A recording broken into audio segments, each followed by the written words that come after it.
just a short obligatory thanks for both the people coming and for our panelists. The necessary housekeeping that we all know, but we just need the reminder at this particular moment in time, given the country we're in, the kind of people you would be if you're showing up at this lecture. You have a bunch of things on you that beep, buzz, and do all kinds of wonderful things, but just put them on silent mode, which we all know. Some of us get too busy and forget that. The other thing that's important is while our panelists have all spent time inside the government, and obviously spent their lives in Singapore, personally and professionally, our visitors come from some from the private sector, some from the public sector, some don't live here, for 15 years. And it's the way we live our lives here, we forget that acronyms are acronyms. We just sort of think they're words. So especially as we're explaining some history, for the one moment that it takes. Hello, okay. For the one moment that it takes just to make sure on the alphabet soup, it's just worth a moment because it will just help people follow the story. All right. So just to set the stage, this is really sort of an experience sharing for the purpose of learning and looking forward and helping the people for the audience, many of whom are professionally engaged in this kind of thing. Well, gee, what can I learn for the experience of these people? Experience is really just a glorified way of saying they made the mistake earlier. All right, that's why we don't like when people make mistakes, but we give such value and esteem to experience. It's sort of an interesting paradox, okay? So we want to tap the experience of the people here, and we want to sort of strike a balance between, this is not sort of the Singapore Tourism Board promoting us overseas, and we're sort of not here for the self-congratulatory part, right? And when you do things that essentially deal with like Infocomm master plans, which is sort of the theme that we're talking about, and then moving forward, at the core of these phenomena are transformation, change and transformation. Now, we all know it sitting here, and I think most people know it sitting in the audience. You don't do this kind of work without problems. If you don't have problems, you're not doing this kind of work. If you don't have interesting problems, you're not trying hard enough. You know what I mean? This stuff is about dealing with challenges, problems, obstacles. And we want to sort of look at those experiences of dealing with these things. And, it could have gone a different way. Choices could have been different. Sometimes people come out of these things and it's only years later that you sort of put the pieces of the puzzle together in your head and sort of reflect on some kinds of things. And that's sort of the sharing that we want to have. We don't want to sort of dwell down on there was this problem and that problem. Of course, that's sort of that's the state of normalcy. It's really how we came to understand the issues and how we work through them, right? And what those may be meant for us in both a personal and professional way. And I think by that kind of sharing, the audience can take away what works for them on, oh, the context is different today, but how can I sort of use this experience to help me go forward? Right. So that's sort of the extreme here. We're really doing this as an experience sharing to catalyze constructive learning, because we sort of have some tough challenges in front of us. Right. And a credit to CLC for facilitating this kind of session that sort of allows for this kind of dialogue. All right, that's sort of my moderator thing. And now I want to move forward, and we have a little bit of organization here because it tells me that we're going to start here with Dr. Tan Chin Nam, right? And I'm going to hand it over to you for your opening comments.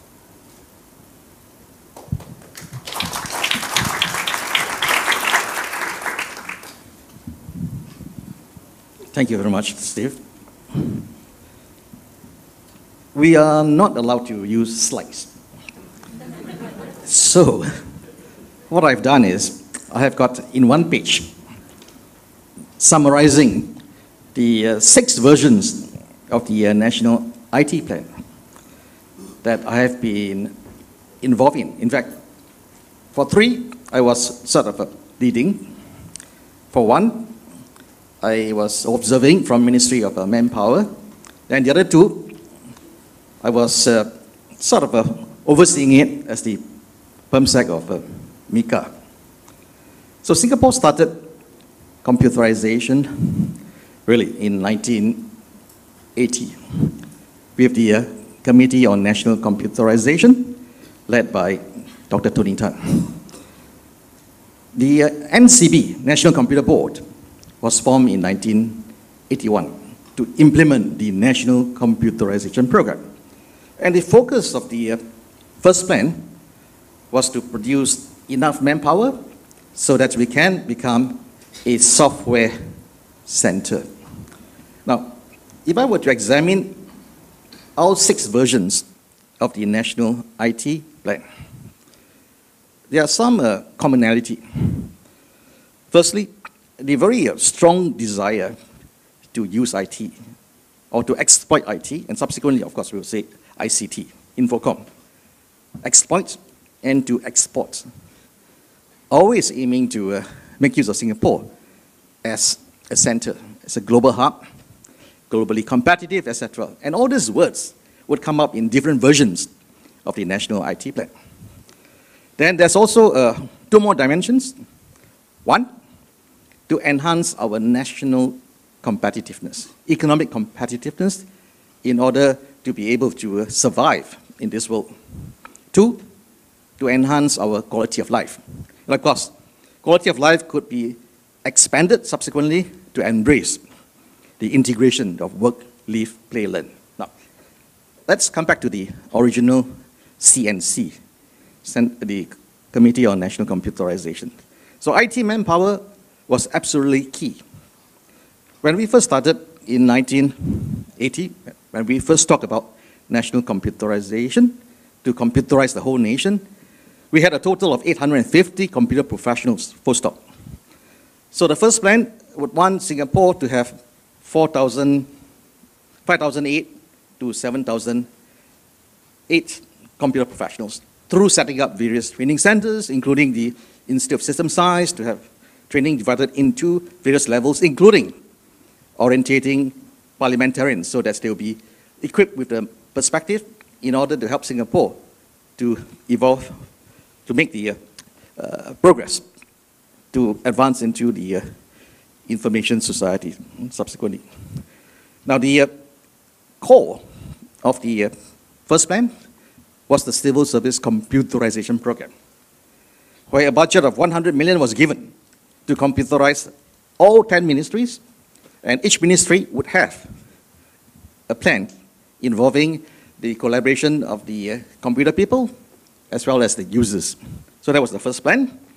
Then this was evolved into the second plan, National IT Plan. So the first plan was really about compute. Second plan was a bit more in the conduits area, telecommunication, the pipes. Of course, subsequently the pipes will be evolved into national information infrastructure, superhighway, broadband, and so on and so forth. So the second plan was on computer and communication, and therefore IT. It has got 7 building blocks, and it entailed exploiting IT in all sectors. And the emphasis would shift from the civil service to a little bit more the private sector. So the NITP was an important milestone development because it was captured in Chapter 17 of the Economic Committee report, chaired by Lee Hsien Loong, who was then from MTI. Then the third plan, IT 2000. So this was the period where we liked the title 2000, subsequently 21, etc. And I was involved in many of such plans. Tourism 21, Manpower 21, Construction 21. So at that point in time, IT 2000. Now, what was IT 2000 about?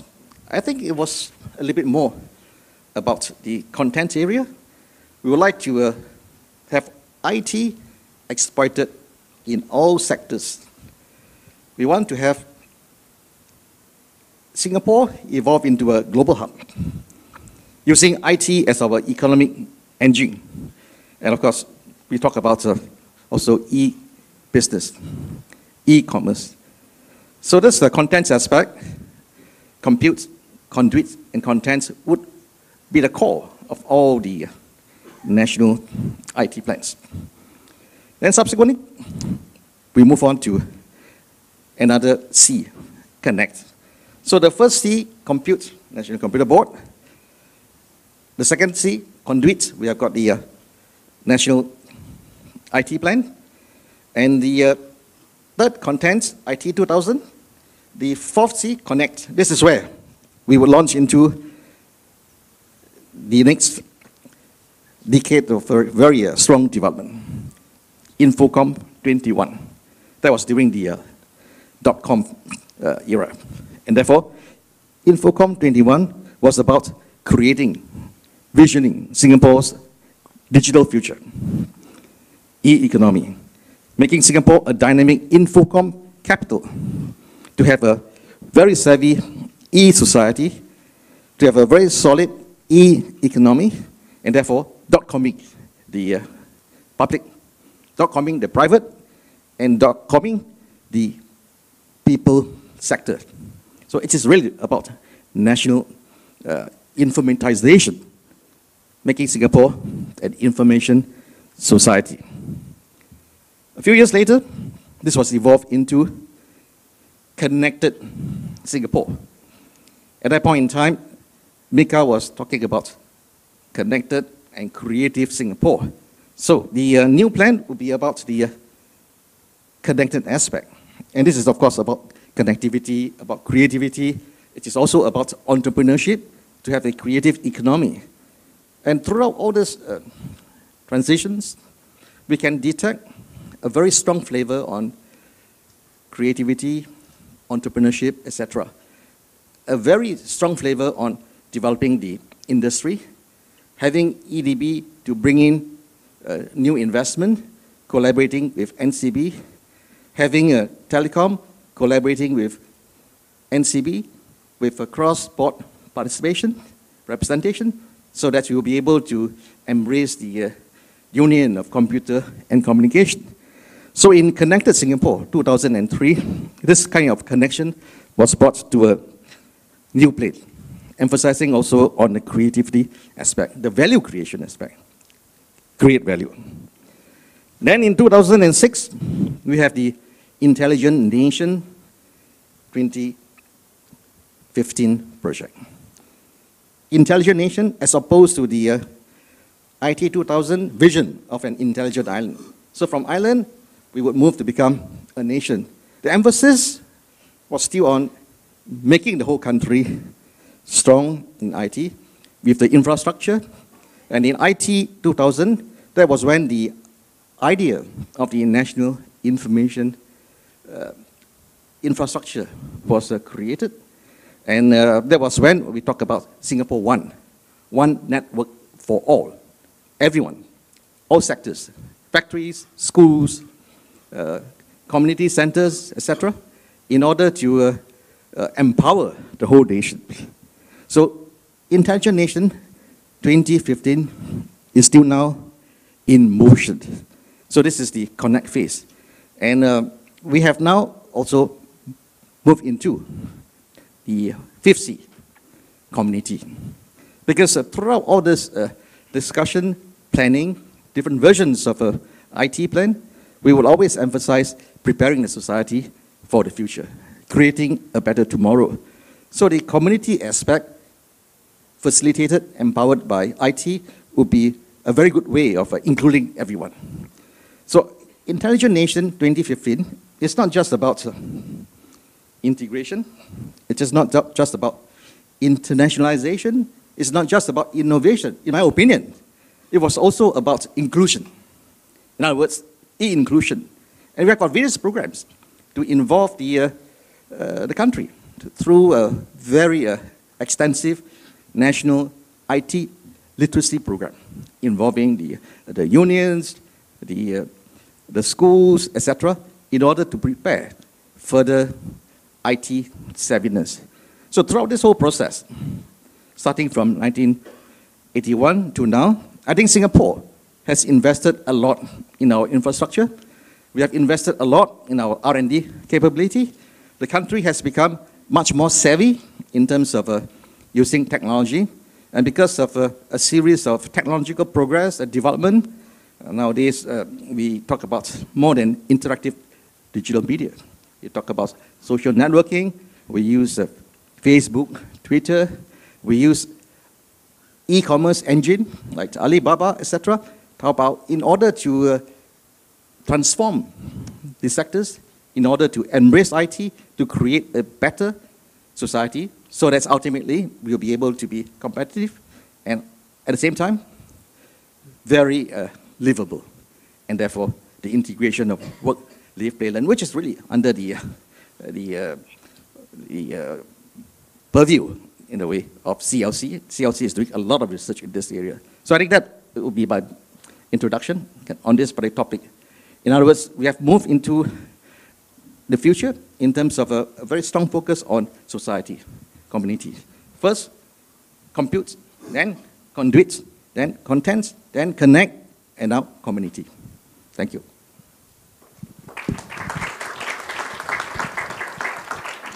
All right, so we start off, and Chin Nam really helped us sort of think of the chronology, if you will, and in a very sort of concise yet very thoughtful way, some of the key concepts that were underlying the thinking of that time.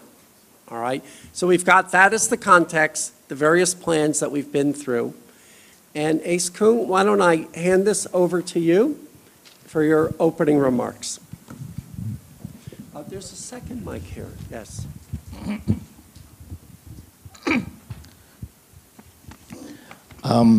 With all those wonderful work that Chin Nam, David, and has put in place, the question, my opening remarks will cover, so where do we go from here?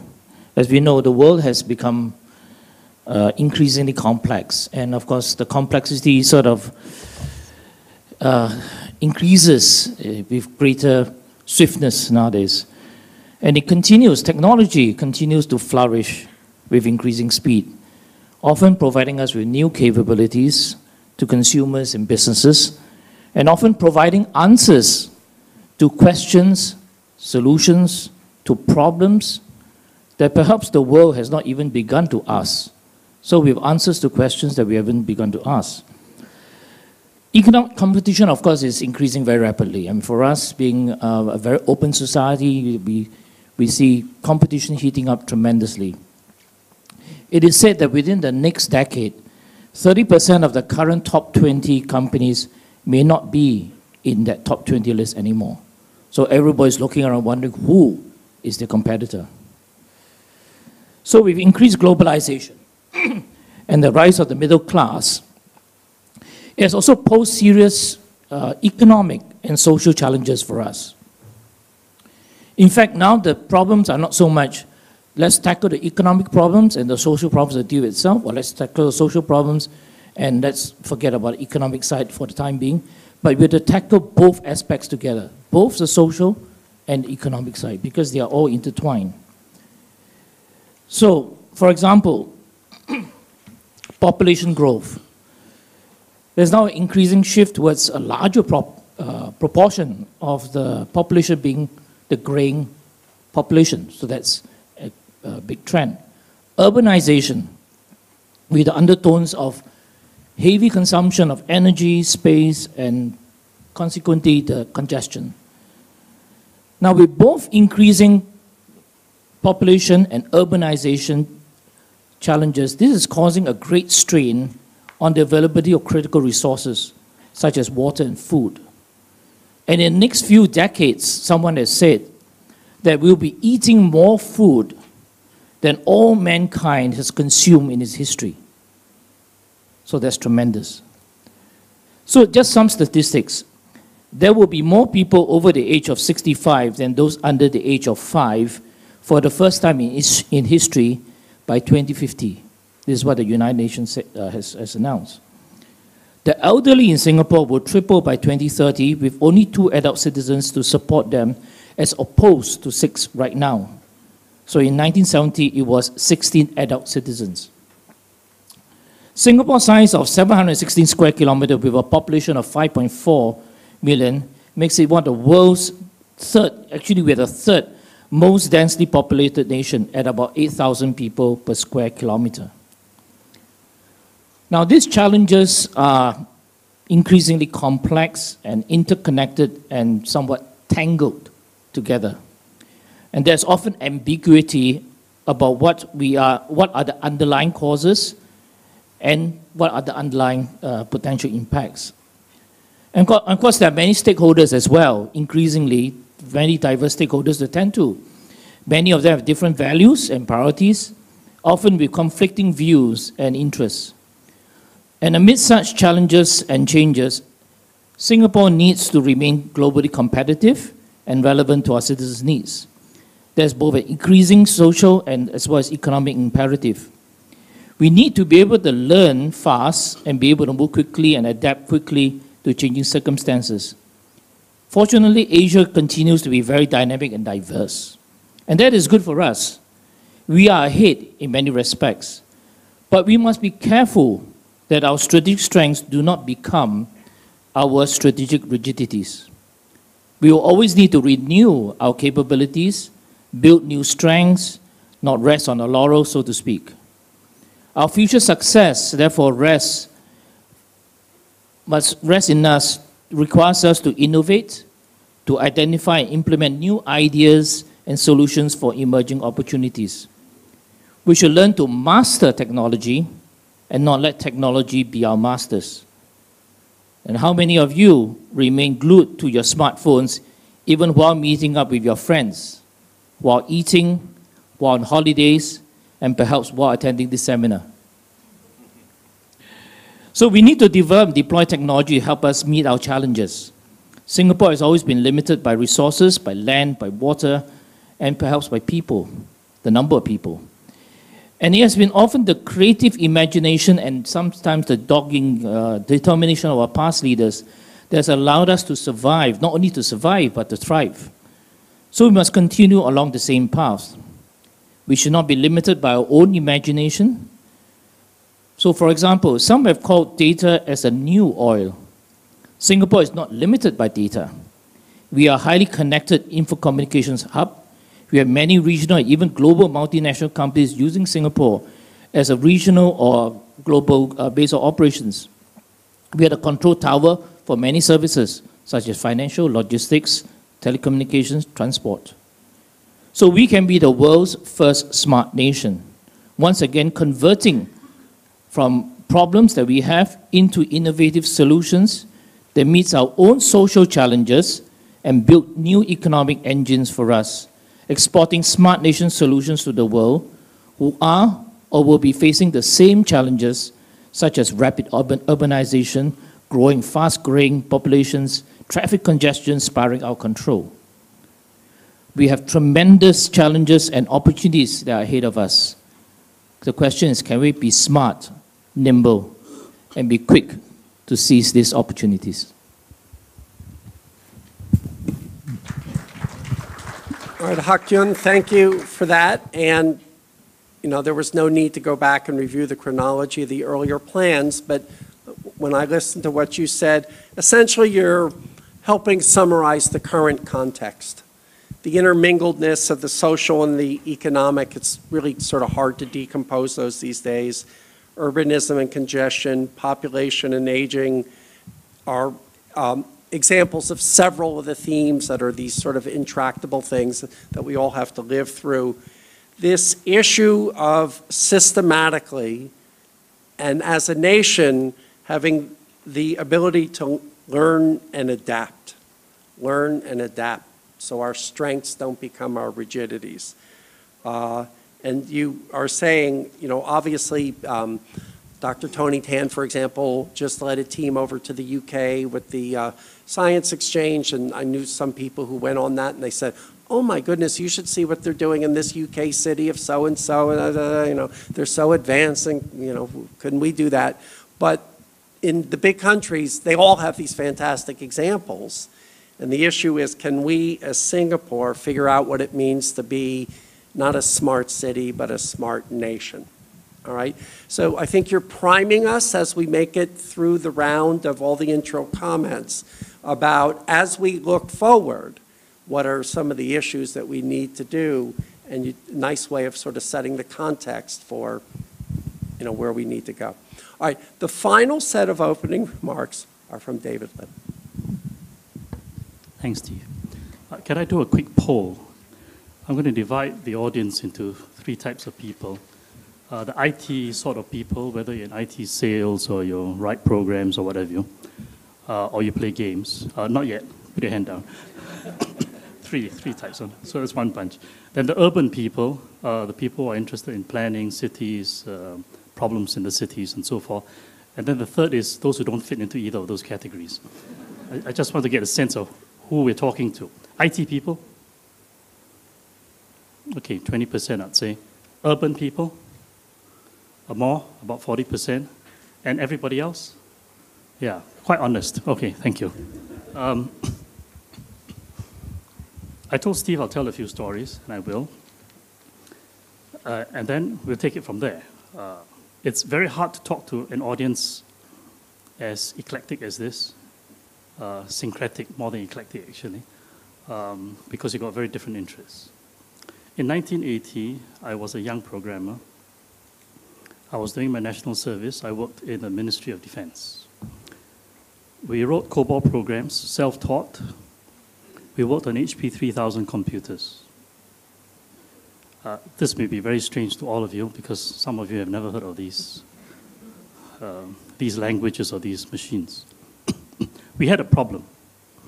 We loaded the database, and it went well for the first day, but by the time we hit about the 50% mark, the database slowed down. The loading slowed down. And we plotted it on the chart, and asymptotically, it was going to take us months to get the database loaded. So there's clearly something wrong with our program. The HP engineers couldn't help. We got in the most senior guys, they couldn't help. We were a team of 4. Kwan Wing Kin, who was the sort of team leader, a Japanese scholar. He's now Straits Times correspondent in Tokyo. Tam Kok Yew, I think that was his name, I don't quite remember. He went to work for telecoms. I've lost track of him. He was the smart guy, the very technical guy. And then Koh Keng Wai and myself were sort of the feet and legs because we were doing all the drudge work. And Tam Kok Yew solved the problem. He stayed up overnight, did a computer hex dump, studied the hex dump, and said the problem is the hashing algorithm. Because we were hashing and it was daisy chaining. Some of you may not understand this, but in a sort of diagrammatic form, when I load a new piece of data into this field, that field is already occupied by another piece of data. It's got to be moved to the next field. And as this gets longer and longer, every time you moved one piece of data in, everybody else had to move. It was a most inefficient algorithm, and that was the problem. HP couldn't find it. We fixed it ourselves. Around that time, I was pulled into a meeting by Philip Yeo. And if you want to know about IT history in Singapore and you don't know Philip, then you really don't know the IT history of Singapore. Philip Yeo was PermSec, Permanent Secretary, Ministry of Defense. When I worked there, we were buying small computer machines. Sorry, take that back, small business machines. As Chinam said, there were no computers in Singapore until 1980. There were only small business machines. Because prior to 1980, the whole of the civil service had one supercomputer, no, not supercomputer, one mainframe computer, yes. An IBM 360 or 370. And it sat in the Ministry of Finance, and it basically did payroll. and a few other things. But it was all key punched. Around 1977, 78, Philip started something called the System and Computer Organization in MINDEF. And basically, MINDEF, Ministry of Defense, had a block vote from the government. That means it didn't have to ask Ministry of Finance for money. It had all the money, and it was up to the PermSec how to spend it. And so I remember writing my first paper for Philip. He said, okay, Air Force needs a computer, write me a one-page note. I wrote him 3 pages because there are other bureaucrats who need a bit more than 1 page. Philip needs only 1 page. And I don't think he read the paper. He said approved. And we bought the HP 3000. And this is an important story, and I'll tell you why. I'll link the dots for you afterwards. One day he called me into a meeting. It was an important meeting because everybody was in suits and ties. As you can tell, I don't quite like suits and ties. Philip wasn't in a suit and tie because he doesn't like suits and ties either, which is why we get on very well. And we sat around this big table, and he said, David, you're the secretary. And I did not know what the meeting was about. I did not know who was at the meeting other than my boss, but I took notes. I drew a big circle, I put crosses, numbered everybody, and I said number 3 said this, and number 7 replied, and number 9 said this. And at the end of the meeting, I said, can you all give me your name cards and in the right sequence, please? And that was IBM. That was a meeting with IBM, and we started business systems planning project with IBM. And from that came an identification of needs, and we used that methodology right throughout the civil service computerization program. Fast forward a year or two, I worked with a consultant called Carl Rosenquist. NCB hired 2 consultants as far as I know, Carl Rosenquist and Nicola Davis. Nicola was by far the prettier one. Carl Rosenquist, he was okay for a guy, you know, big, a little bit pot-bellied, nice beard. Came to us from Brazil, because Brazil at that time was a leading IT nation. Amazingly, in 1980, Brazil was a leading IT nation. And we looked to Brazil for many ideas. Carl is still, I just Googled his name, he's still somewhere floating around in the IT sphere, so I shall only say nice things about him. But Carl taught us how to draw chicken feet.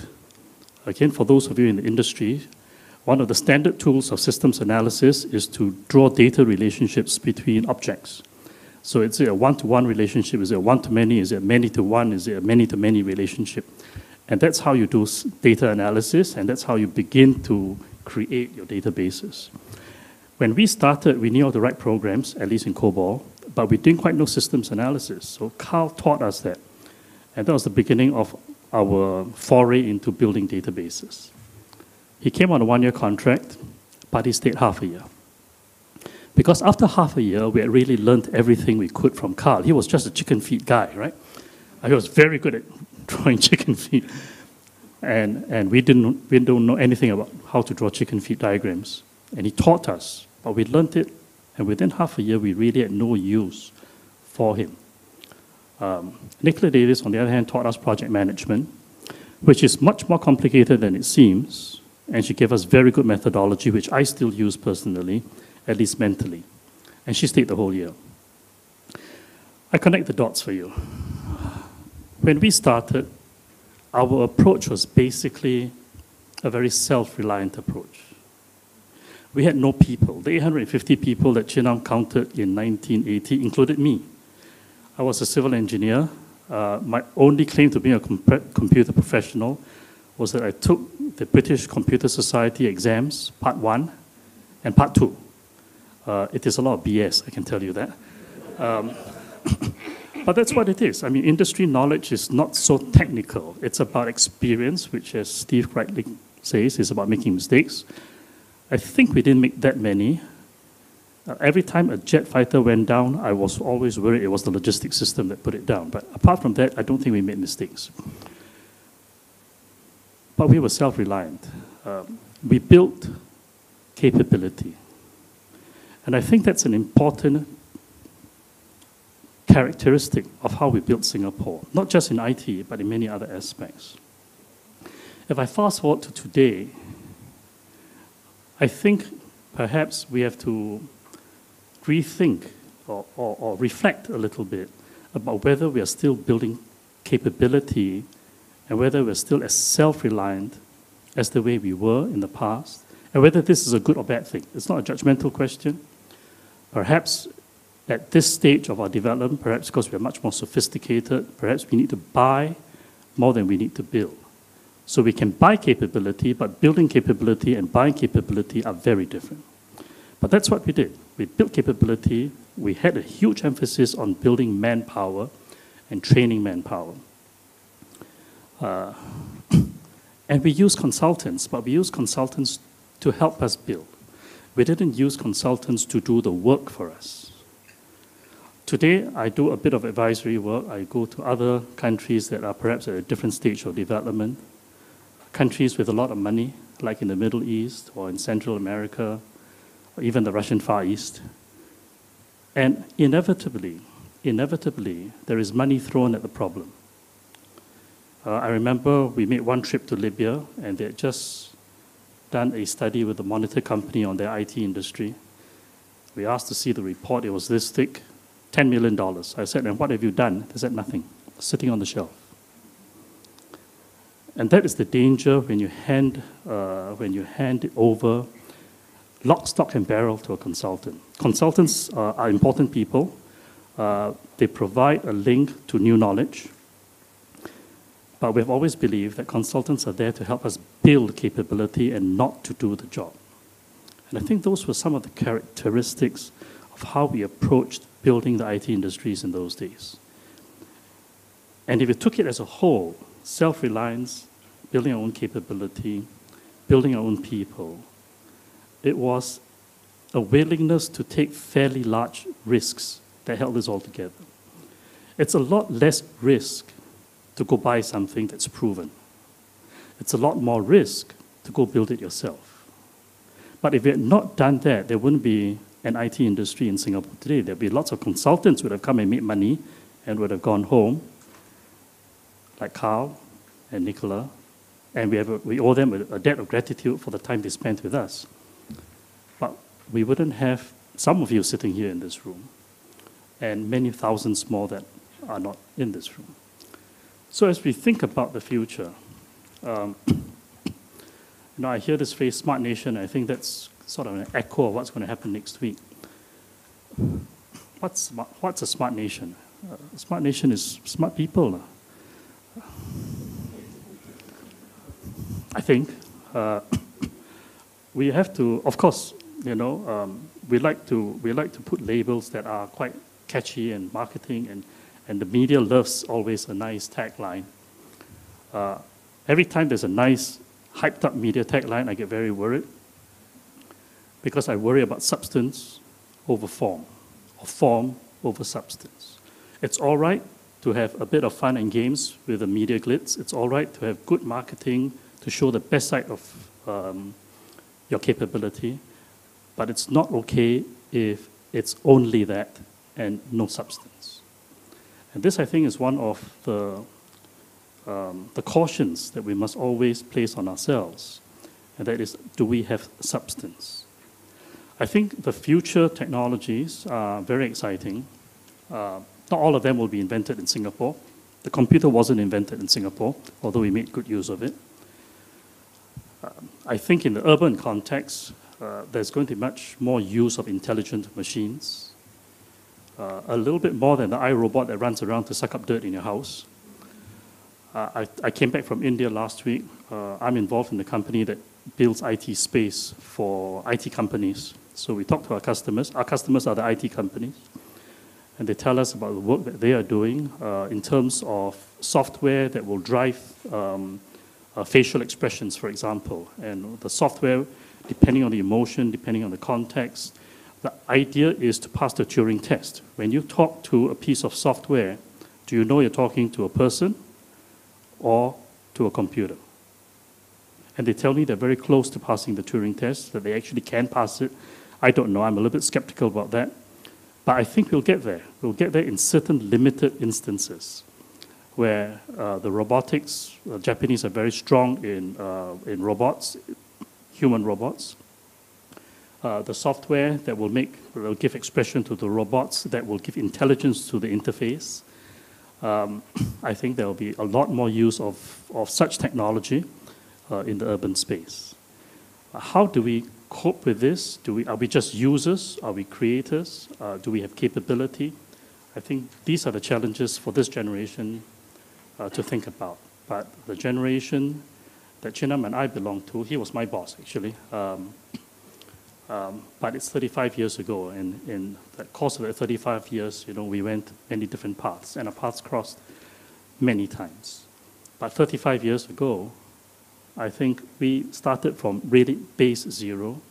We started from a time when we justified the purchase of computers based on the number of keystrokes we would save.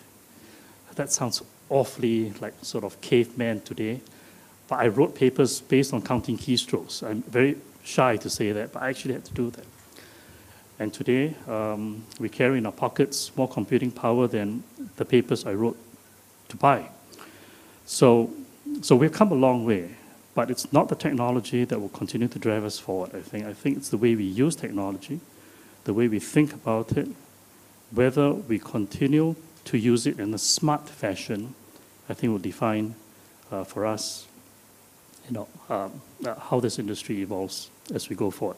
So that's perhaps something you might want to think about, and we can discuss that a little bit as we go into the Q&A as to how should we position ourselves to exploit such technology in the future? How do we build capability?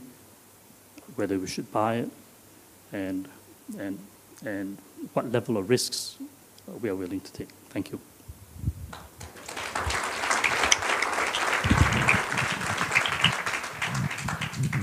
Before we sort of start the dialogue, now that we've done a round and each of our speakers who has sort of lived this and has fairly deep experience from the particular perspective that they were involved in this, do you have any comments or observations on the points made by the other panelists? Is there something that anyone said where somebody says, well, wait, before we sort of go on, I just want to comment on that?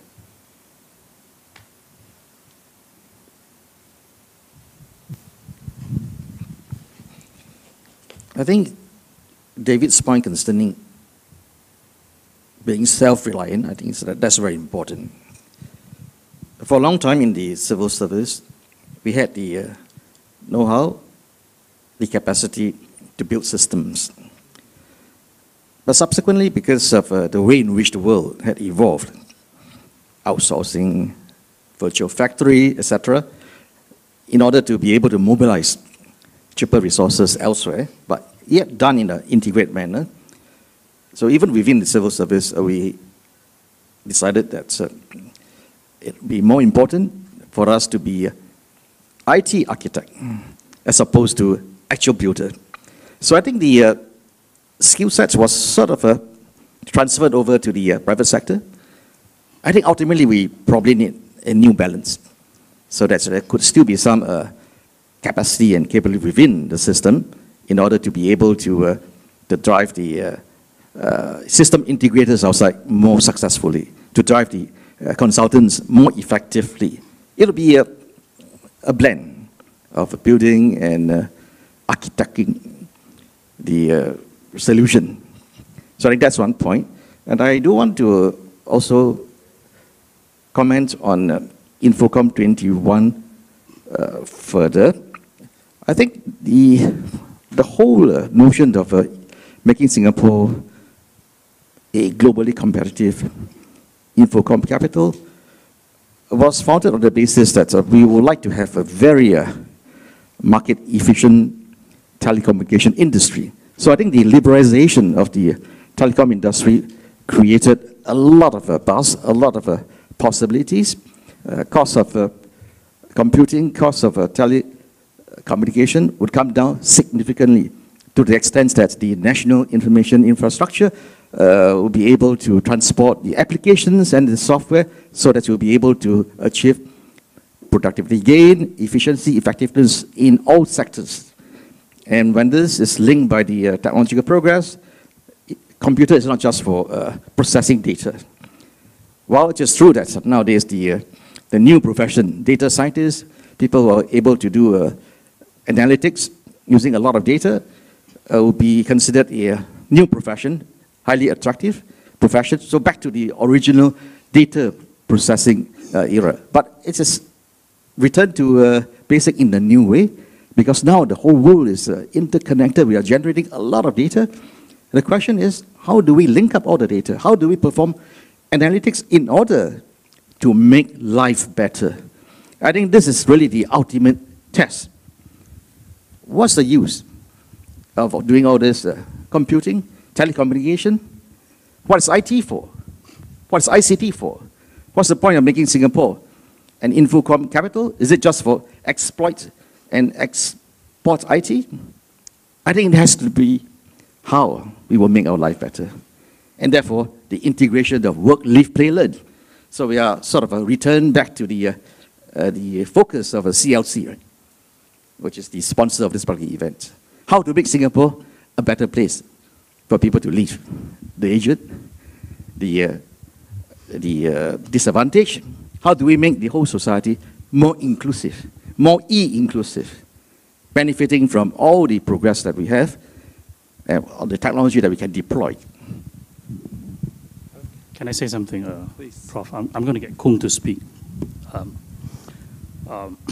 Because there are two things that Chinam said I want to pick up on. One is big data and the other is cost. And both relate, I think, to how we regulate the industry. I was mingling around, talking to a few people outside, and if you don't mind, I'm going to share the example I heard about big data. One young man was telling me that they researched taxi companies, and they found out that the reason why you can't get a taxi on a rainy day is not because the guy wants to make more money from you, but because the taxi driver is afraid of getting into an accident.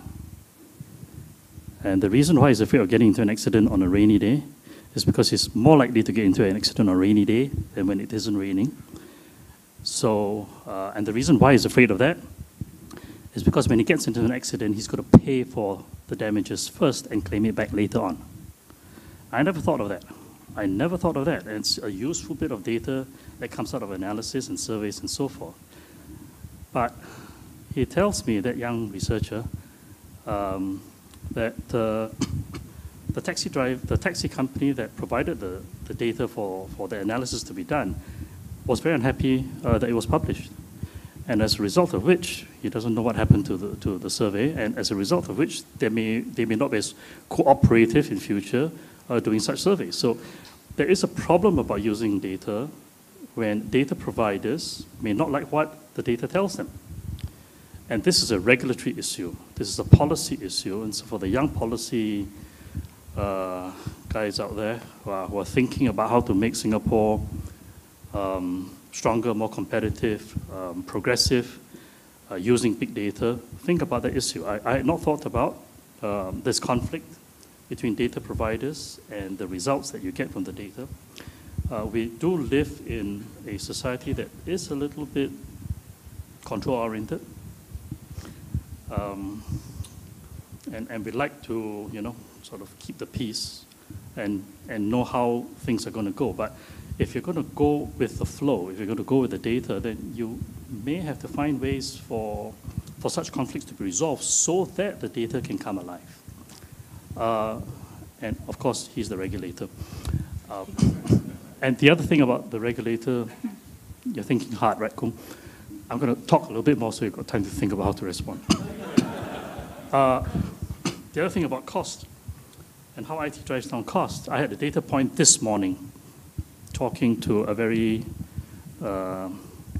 irate German businessman. He's a senior executive with a German company, motor vehicle related.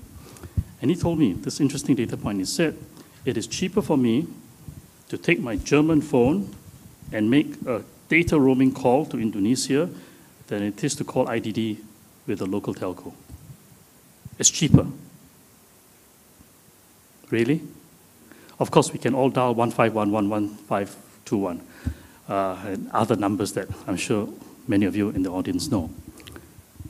But This is a problem we have with, I think, a small city-state.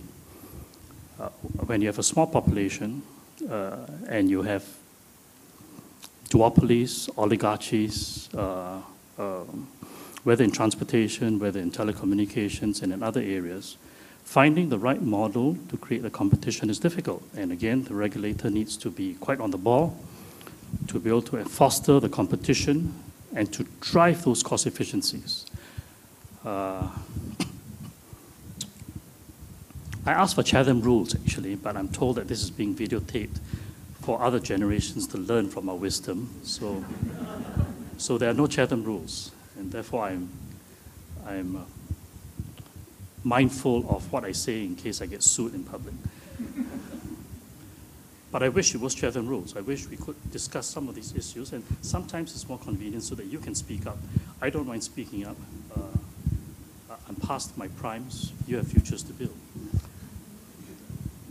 But I think these are issues that we have to think quite seriously about, how to deal with the limitations of our structure, and not just talk about competitiveness in concept, not talk about, let's be competitive, let's leverage technology. These are all wonderful slogans, these are all wonderful media headlines, but how do we do it?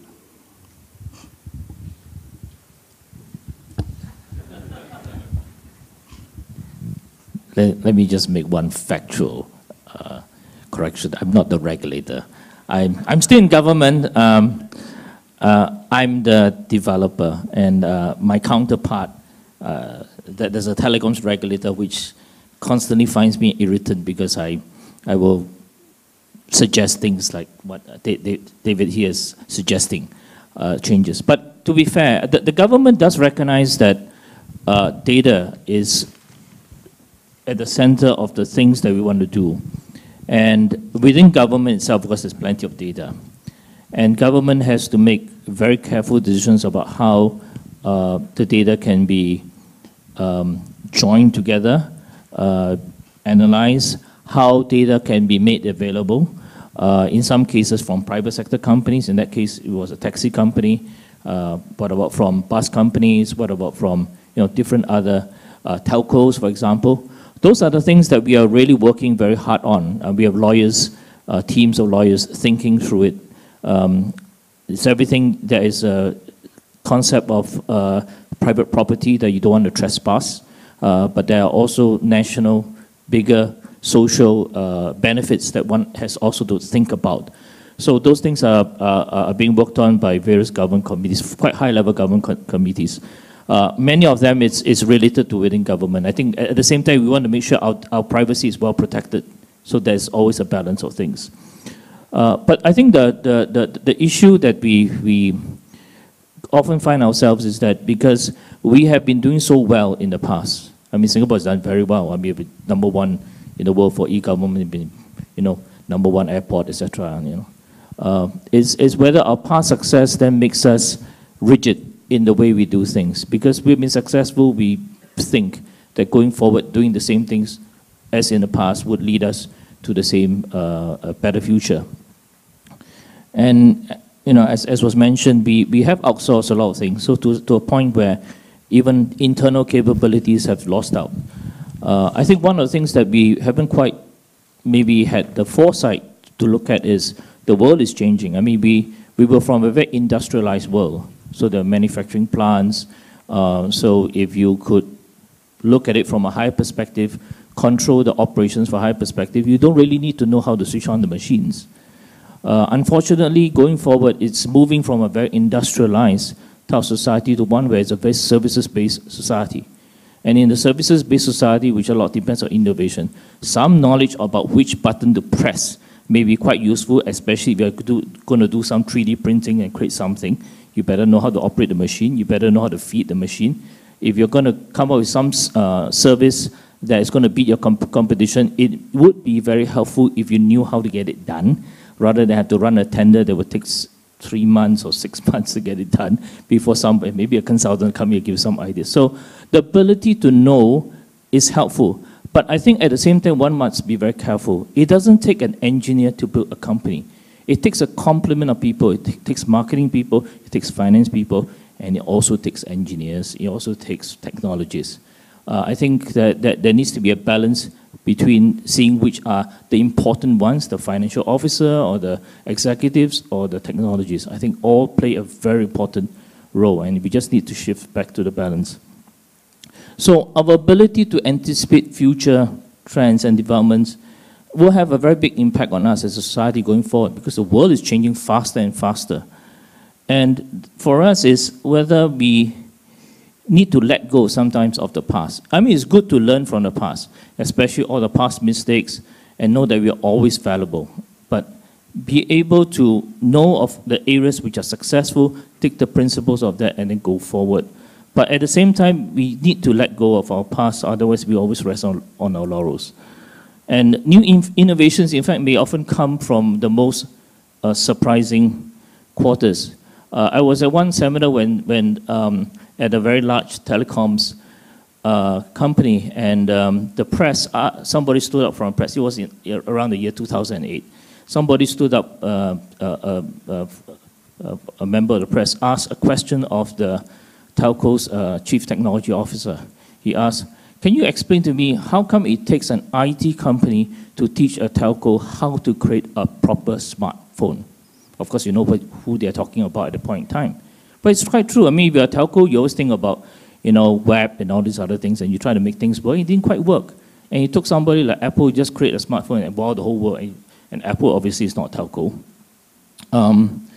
So sometimes we need to challenge our own deeply held dogmas, rules, assumptions, and possibly to reinvent and restructure our institutions. And we need to embrace new possibilities.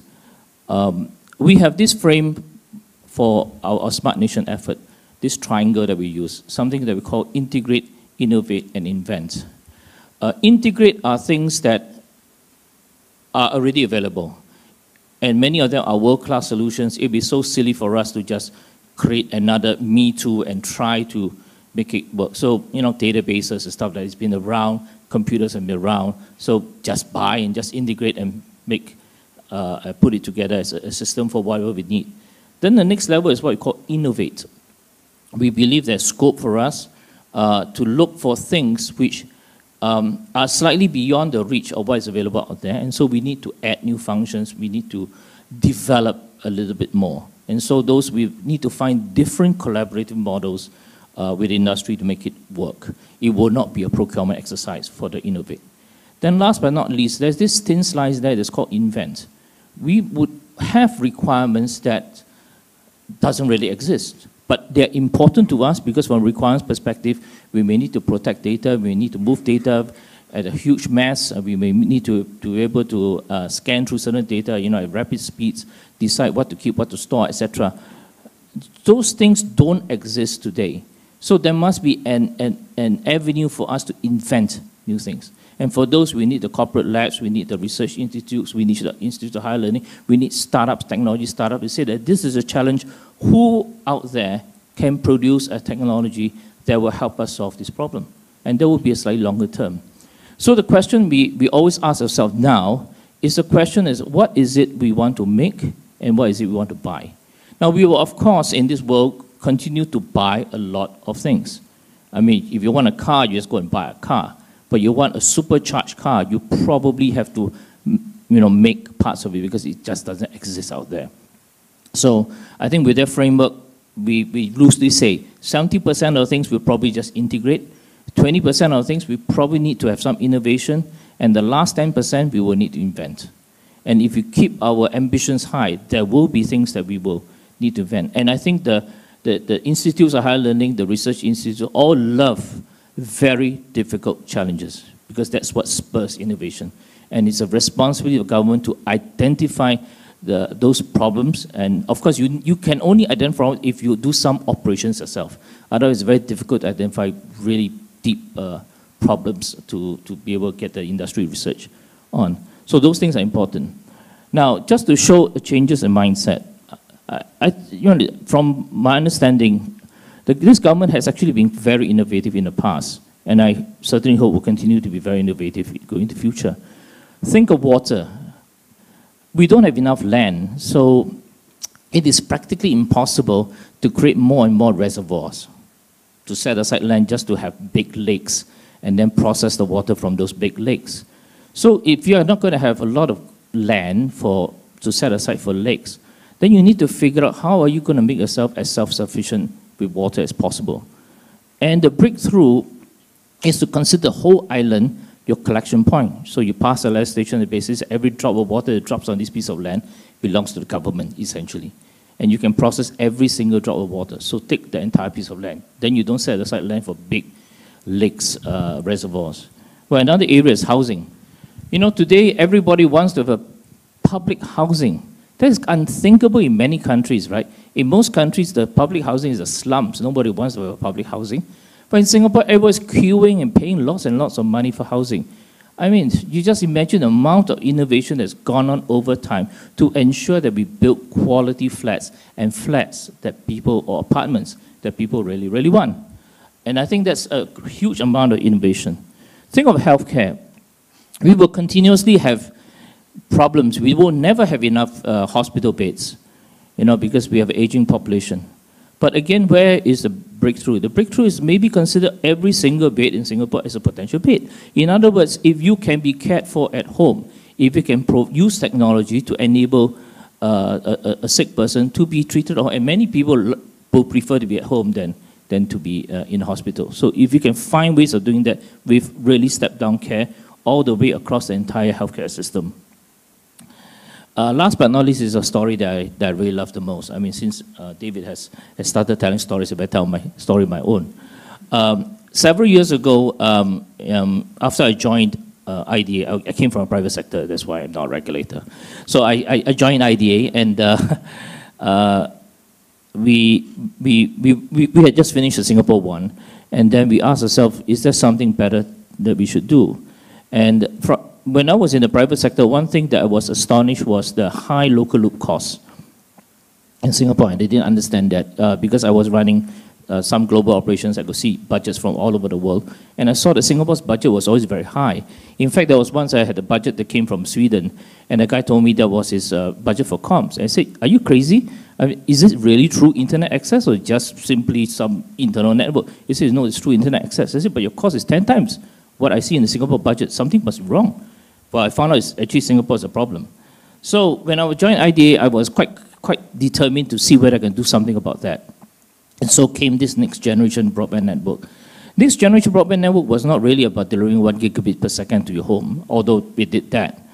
Next generation broadband networks was really a lot about restructuring the entire telecom sector from something that's vertically a company that serves everything from the pipes in the ground to the services, to a layer approach. And some people call it the kueh lapis or the 3-layer cake.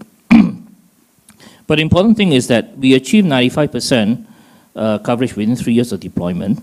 We have nationwide fiber coverage by middle of 2013, and we actually started deployment in 2009. So within 4 years, it was nationwide coverage. We have 27 retail service providers, up from 3 just maybe 5 years ago. And now we have 10 operating companies supporting these 27 retail service providers. As a result, there's been massive and substantial drops in prices, inclusive of very high-end plans, such as a 1 gig plan. Now you can get a 1 gig plan for what, $50, $60 per month? We are now more than 500,000 subscribers, which is more than 4 times what it was since 2012. The number of consumers on 1 megabits per second. In fact, nowadays, I think the standard plan goes up 200 megabits per second and above. So our download speeds have now increased so much that we are now overtaking Korea in download speeds and upload speeds.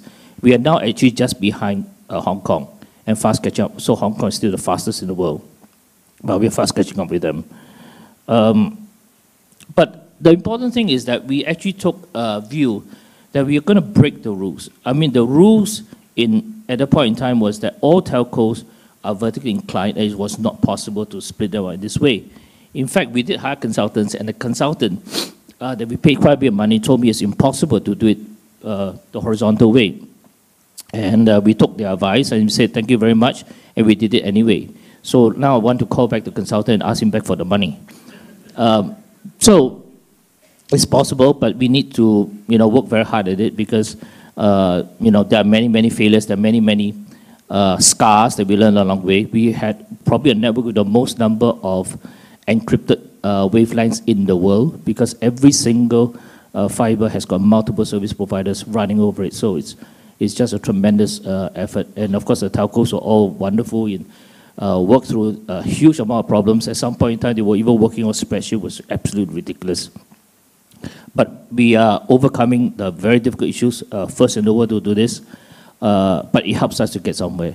So I think that type of innovation is what we need going forward, and we hope to repeat some of this dogged effort in our movement to a smart nation.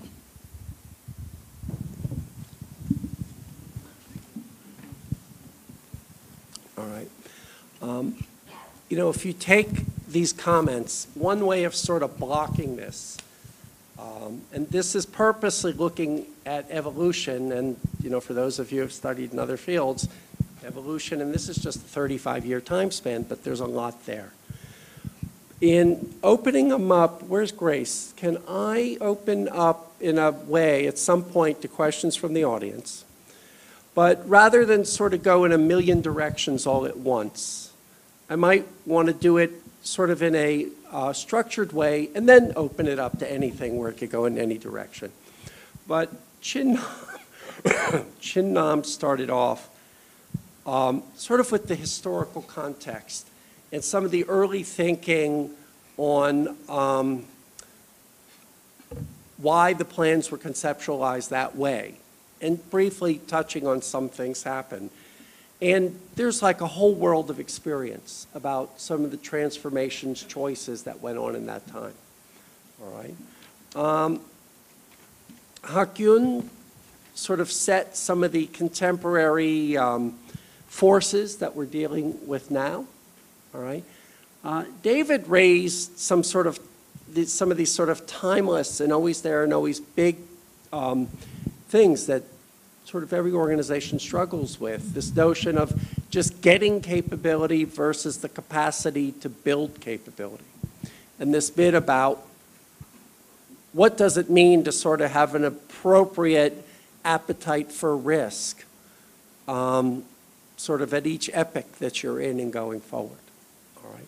So we touched on those themes. So there's the bit about understanding parts of the past, sort of making sense of where we are now, and then going forward.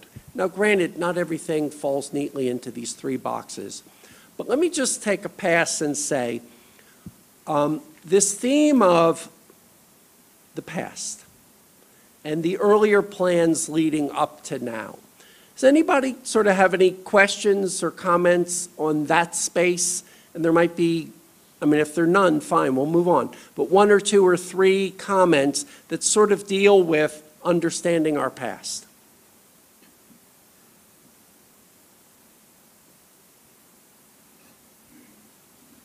Just stand up and project and just sort of quickly your name and what organization. Sorry, thanks very much, Robin. Sorry, Raymond, Ray.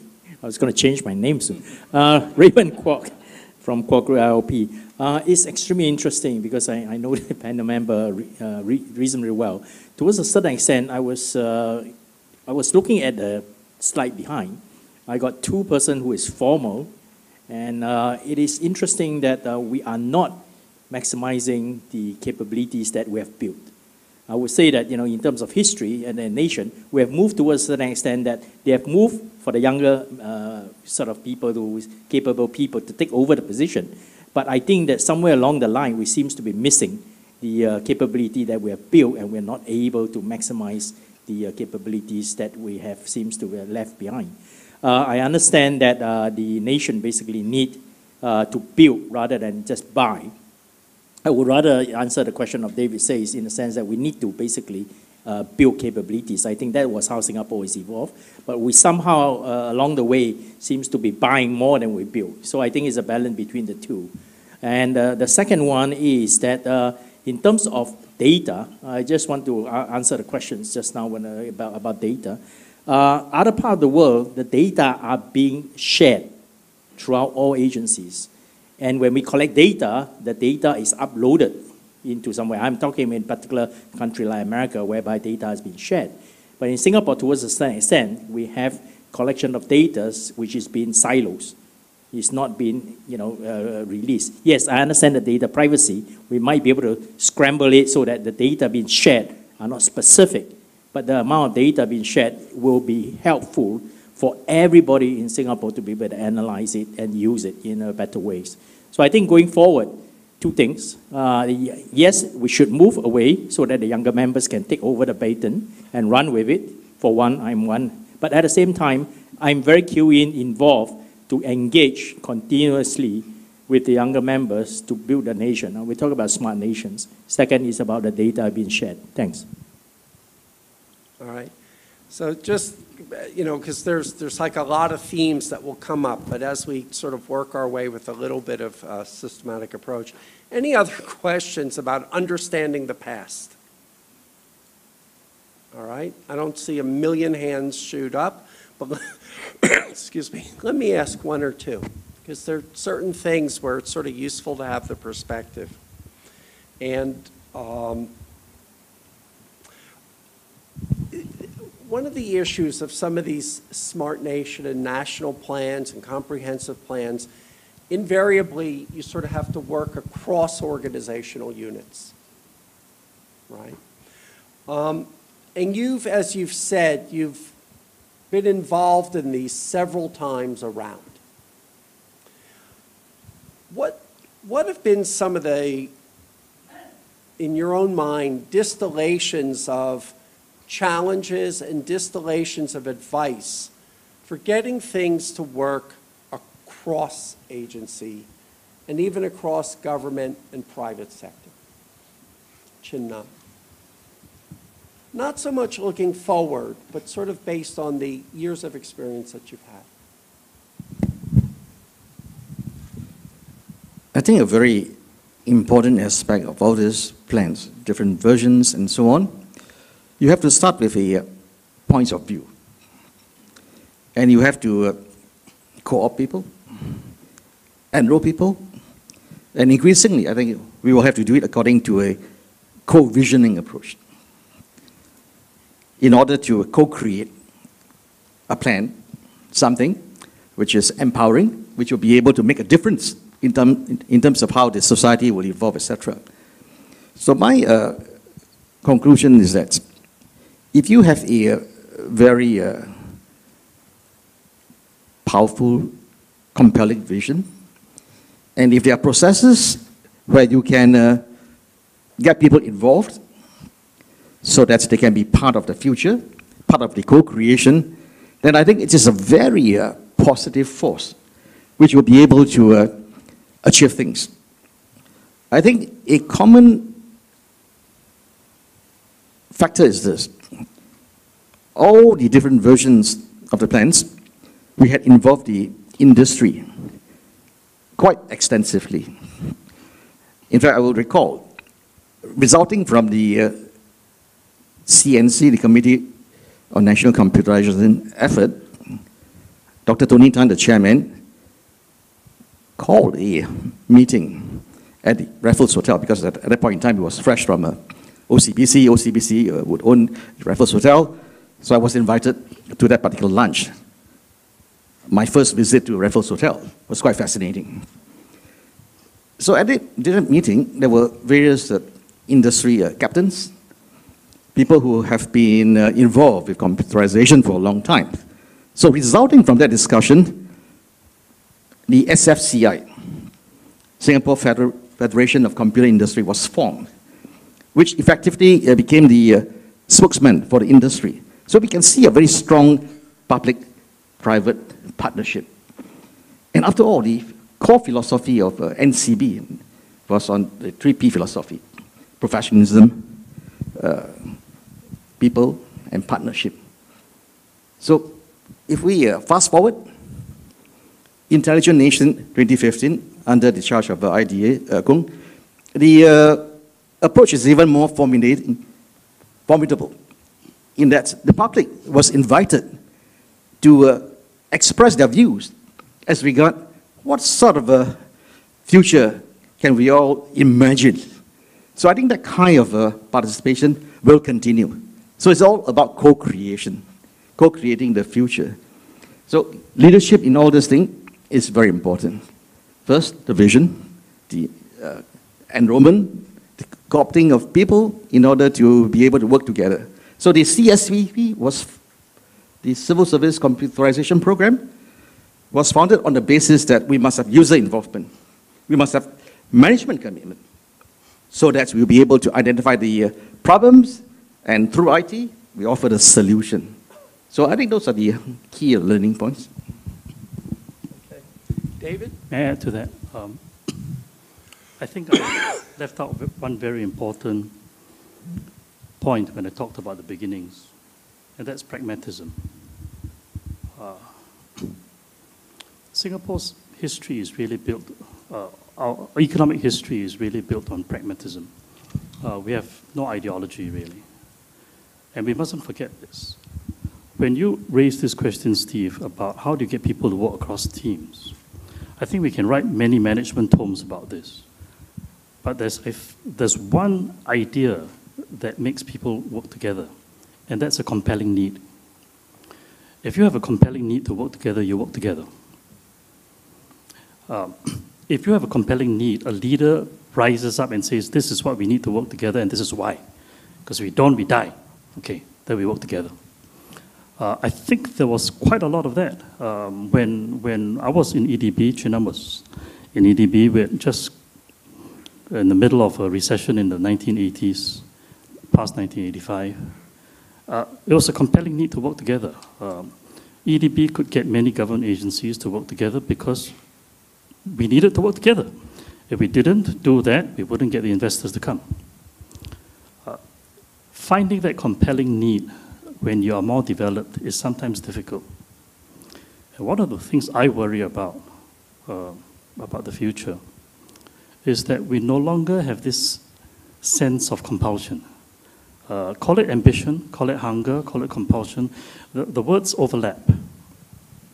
Again, talking to my German friend this morning, he was saying, I can't get Singapore workers to go even to KL to work. He said that this young man signed up, all ready to go, and the last minute he said, I don't want to go, it's too far from home. Serious. That's terrible. He had another chap that he was going to send to Germany for training. This is a wonderful opportunity. I'll tell you my personal episode. When I was at EDB, I went to Philip, who was the chairman. Chinam was the MD at that time. Philip stuck me in planning because he thinks I'm a planner. And I suppose I do analysis decently.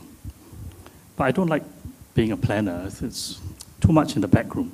So I said, Philip, I want to be frontline, but no frontline experience. So he said, okay, I think about it. One day he called me into the office. He said, Pack, you got 2 weeks to go. I said, Philip, my wife's 5 months pregnant. Can you wait until she delivers? He said, okay. Next day he called me into the office. He said, Pack, 2 weeks to go. I packed. When I got to New York, my wife went into early labor. She was 6 months. I almost lost my baby. 6 months. Doctors put her on Utopa. I know the drugs because, that was just to hold her so that she wouldn't pop so early. For 6 months, she laid in bed she was in hospital, I think, for 3 out of the 7 weeks. And the rest of the time, she was just lying down at home. She couldn't stand up. So I had to work in the day. I went shopping at night to buy groceries in the middle of winter. But I never complained. And to me, it was like there was no regret. This is all part of war stories you can tell your grandchildren. And I think you need that hunger. If you don't have that hunger, then I think we'll be an also-ran society in years to come. Just being pragmatic.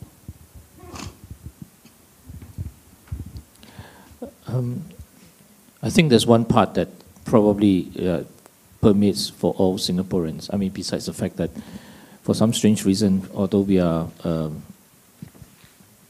logistics hub with lots of air routes all over the place, we seem to have this aversion to being posted overseas.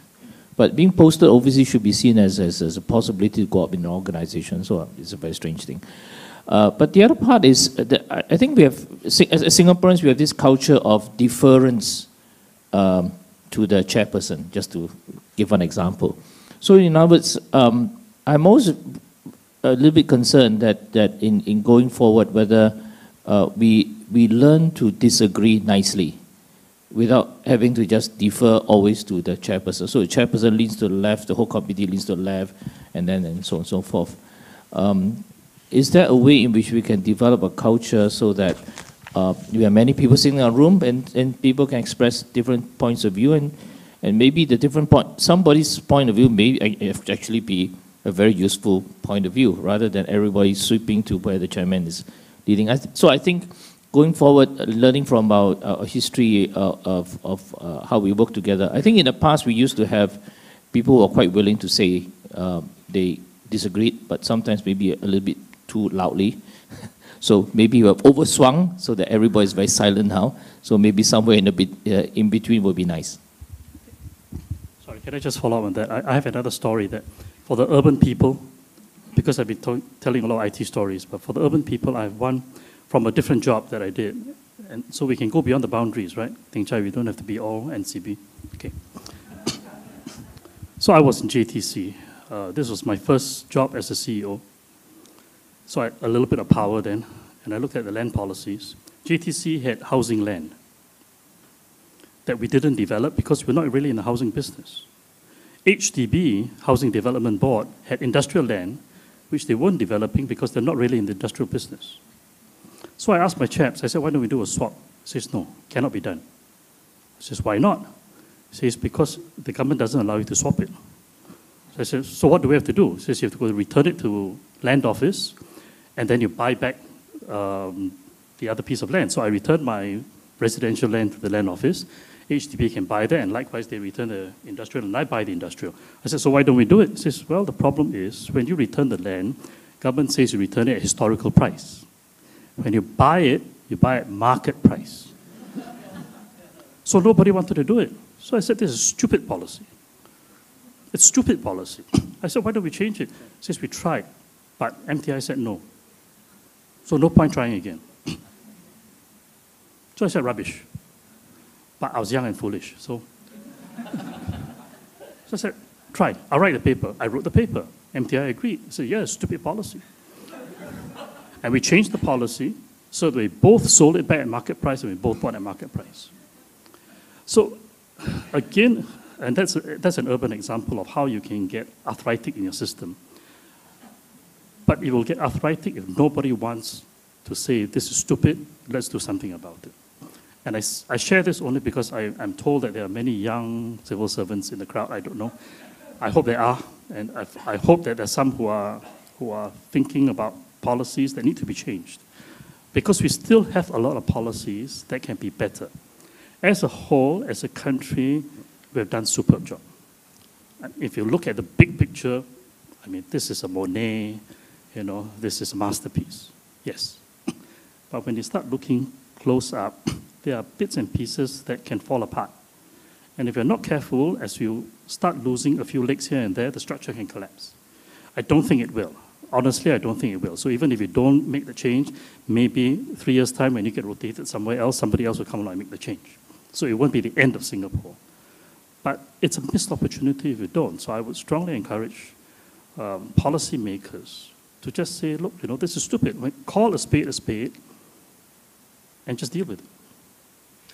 I'll tell you why this sort of, I think, has some special relevance. Because if you go back to the early days, what did I want? I just sort of wanted computing. I wanted to be able to do payroll or, whatever.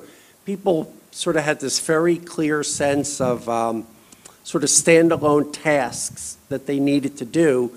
And we can do that. We can do that easily. We can do it to the point that you don't really sort of have to think about the complexities of doing that. And now, because I have some participation in this, when we're doing the IT master plans, people are saying, okay, So how do we have connected community? How do we make a difference in support for the aging? You know what I mean? They're trying to link towards these, we all know they're there, but sort of struggling to get these nice crystallizations of the compelling need. And then saying, you know, given the trends of what were happening in the Infocomm and media world, how can we make a difference? In other words, people are aiming for transformation. And when you do transformation, they're just full of exactly the kind of examples that you have of you just sort of bump up against organizational constraints. And for a lot of reasons, the constraints are there for good reason, or they were there for a different context. And how do you navigate through that? So this connectedness, if you will, on how do we move forward towards the evolution of Infocomm letting us be an increasingly smart nation, and some of this sort of organizational maneuvering so we don't get stuck. The two are like two sides of a DNA. You know what I mean? That they're inseparable in some ways. So it becomes very relevant, I think, as we move forward, as we go from where we are now to the new plans. Any other comments from you guys? Sorry, I've got a lot of things to say. Because when you talk about the aged, I'm sort of getting very close to that category, if not already in there. But I have older people at home. My parents are 84. My father comes to me. I'm tech support at home. I try not to be, but I usually end up with that role. My father comes to me and says, I cannot live without my email. And I don't see what the real issue is with older people using technology. I think we sometimes make too big a mountain out of a molehill. But the one thing I will tell you about older people is that crossing over is very difficult. I don't mean dying. I mean, don't know. But crossing over into a new skill set. So my father hates learning anything new because it's very painful for him to go onto a new platform. He says, look, I just keep it the same way it was. Last week, he got a smartphone, his first smartphone. I've been trying to tell him, go get a smartphone. He said, I don't need it. I've got a computer at home. Why do I need a smartphone? So he bought the cheapest plan. He used it. In one day, his data was gone.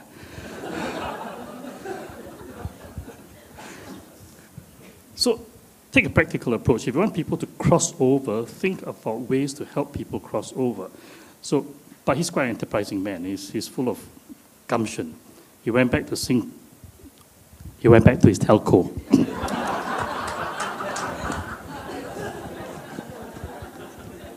He went back to his telco and he said, wrong data plan. Can you let me switch? Because I didn't understand it before. He didn't. He really didn't. Because when we try to explain it to him, he doesn't understand it. When he buys it, he's got it in his hand and he's using it. Now he gets it. Which means he's just like every one of us. Correct. No different. Just Right. because you're old, you're not any different. Right. Right? That's the way you learn technology. You take it, you use it, and then you realize, oh, shucks, I bought the wrong plan. So, of course, his telco said, cannot change. He said, that's just yesterday. My dad is trained as a lawyer. So being a lawyer, he takes his lawyerly approach. Said, how can you? This contract is uneven. It's not fair. This, that. He wore them out. They said, okay, we'll let you change plans. But the really powerful thing there is he had to exert energy like the salmon going upstream. And it was not the natural inclination of the company to say, of course we want people to be able to make this change. And, had he sort of backed down, it wouldn't have changed. Yeah. Most people would back down because, let's face it, in any society, there's a curve, right? 15% of the people are activists. 15% of those activists actually do something. My father is somewhere at the tail end. He wears me out, actually. So he wore them out. They wouldn't give him the money back, though. But they did give him a credit. So, but your point is absolutely right, that perhaps this is it's a mindset thing. You can't legislate this, can you? I know you're not your other half is regulator, right? You're standing in for your boss who's also regulator, so you have to be regulated today, too. But the regulator has to do something, because otherwise, who will do anything? So the question is, if it's not the regulator, then it's really the ethos, it's us, the consumer, that is going to drive it. I tell you a conversation I had with my classmate. We grew up in shorts together in school, right? And he became big shot in telco, really big shot.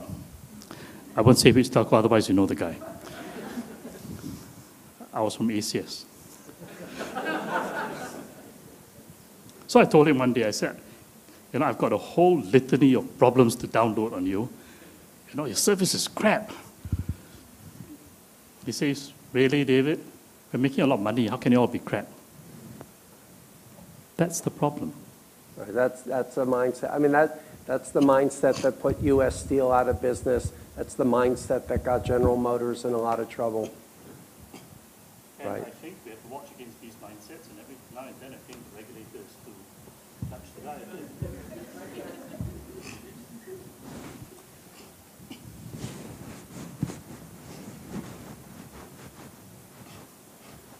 So David, like we are talking. Just introduce yourself. Yeah, my name is Lakshmi. Actually, I own a company here. We're into IT services. The company is Godavari Technologies. Okay. We have spent many instances right now in our discussion about the telcos. Of course, they form part of the so-called the communications sector in Singapore of the so-called ITC. Okay. I want to add a few things about the convenience. Okay. And the way they distinguish people. Okay. The second thing is like you have postpaid customers and prepaid customers in Singapore. Okay. A simple example I can tell you, a prepaid customer doesn't have to pay anything to know who is calling them. But a postpaid customer has to pay something to know who is calling them.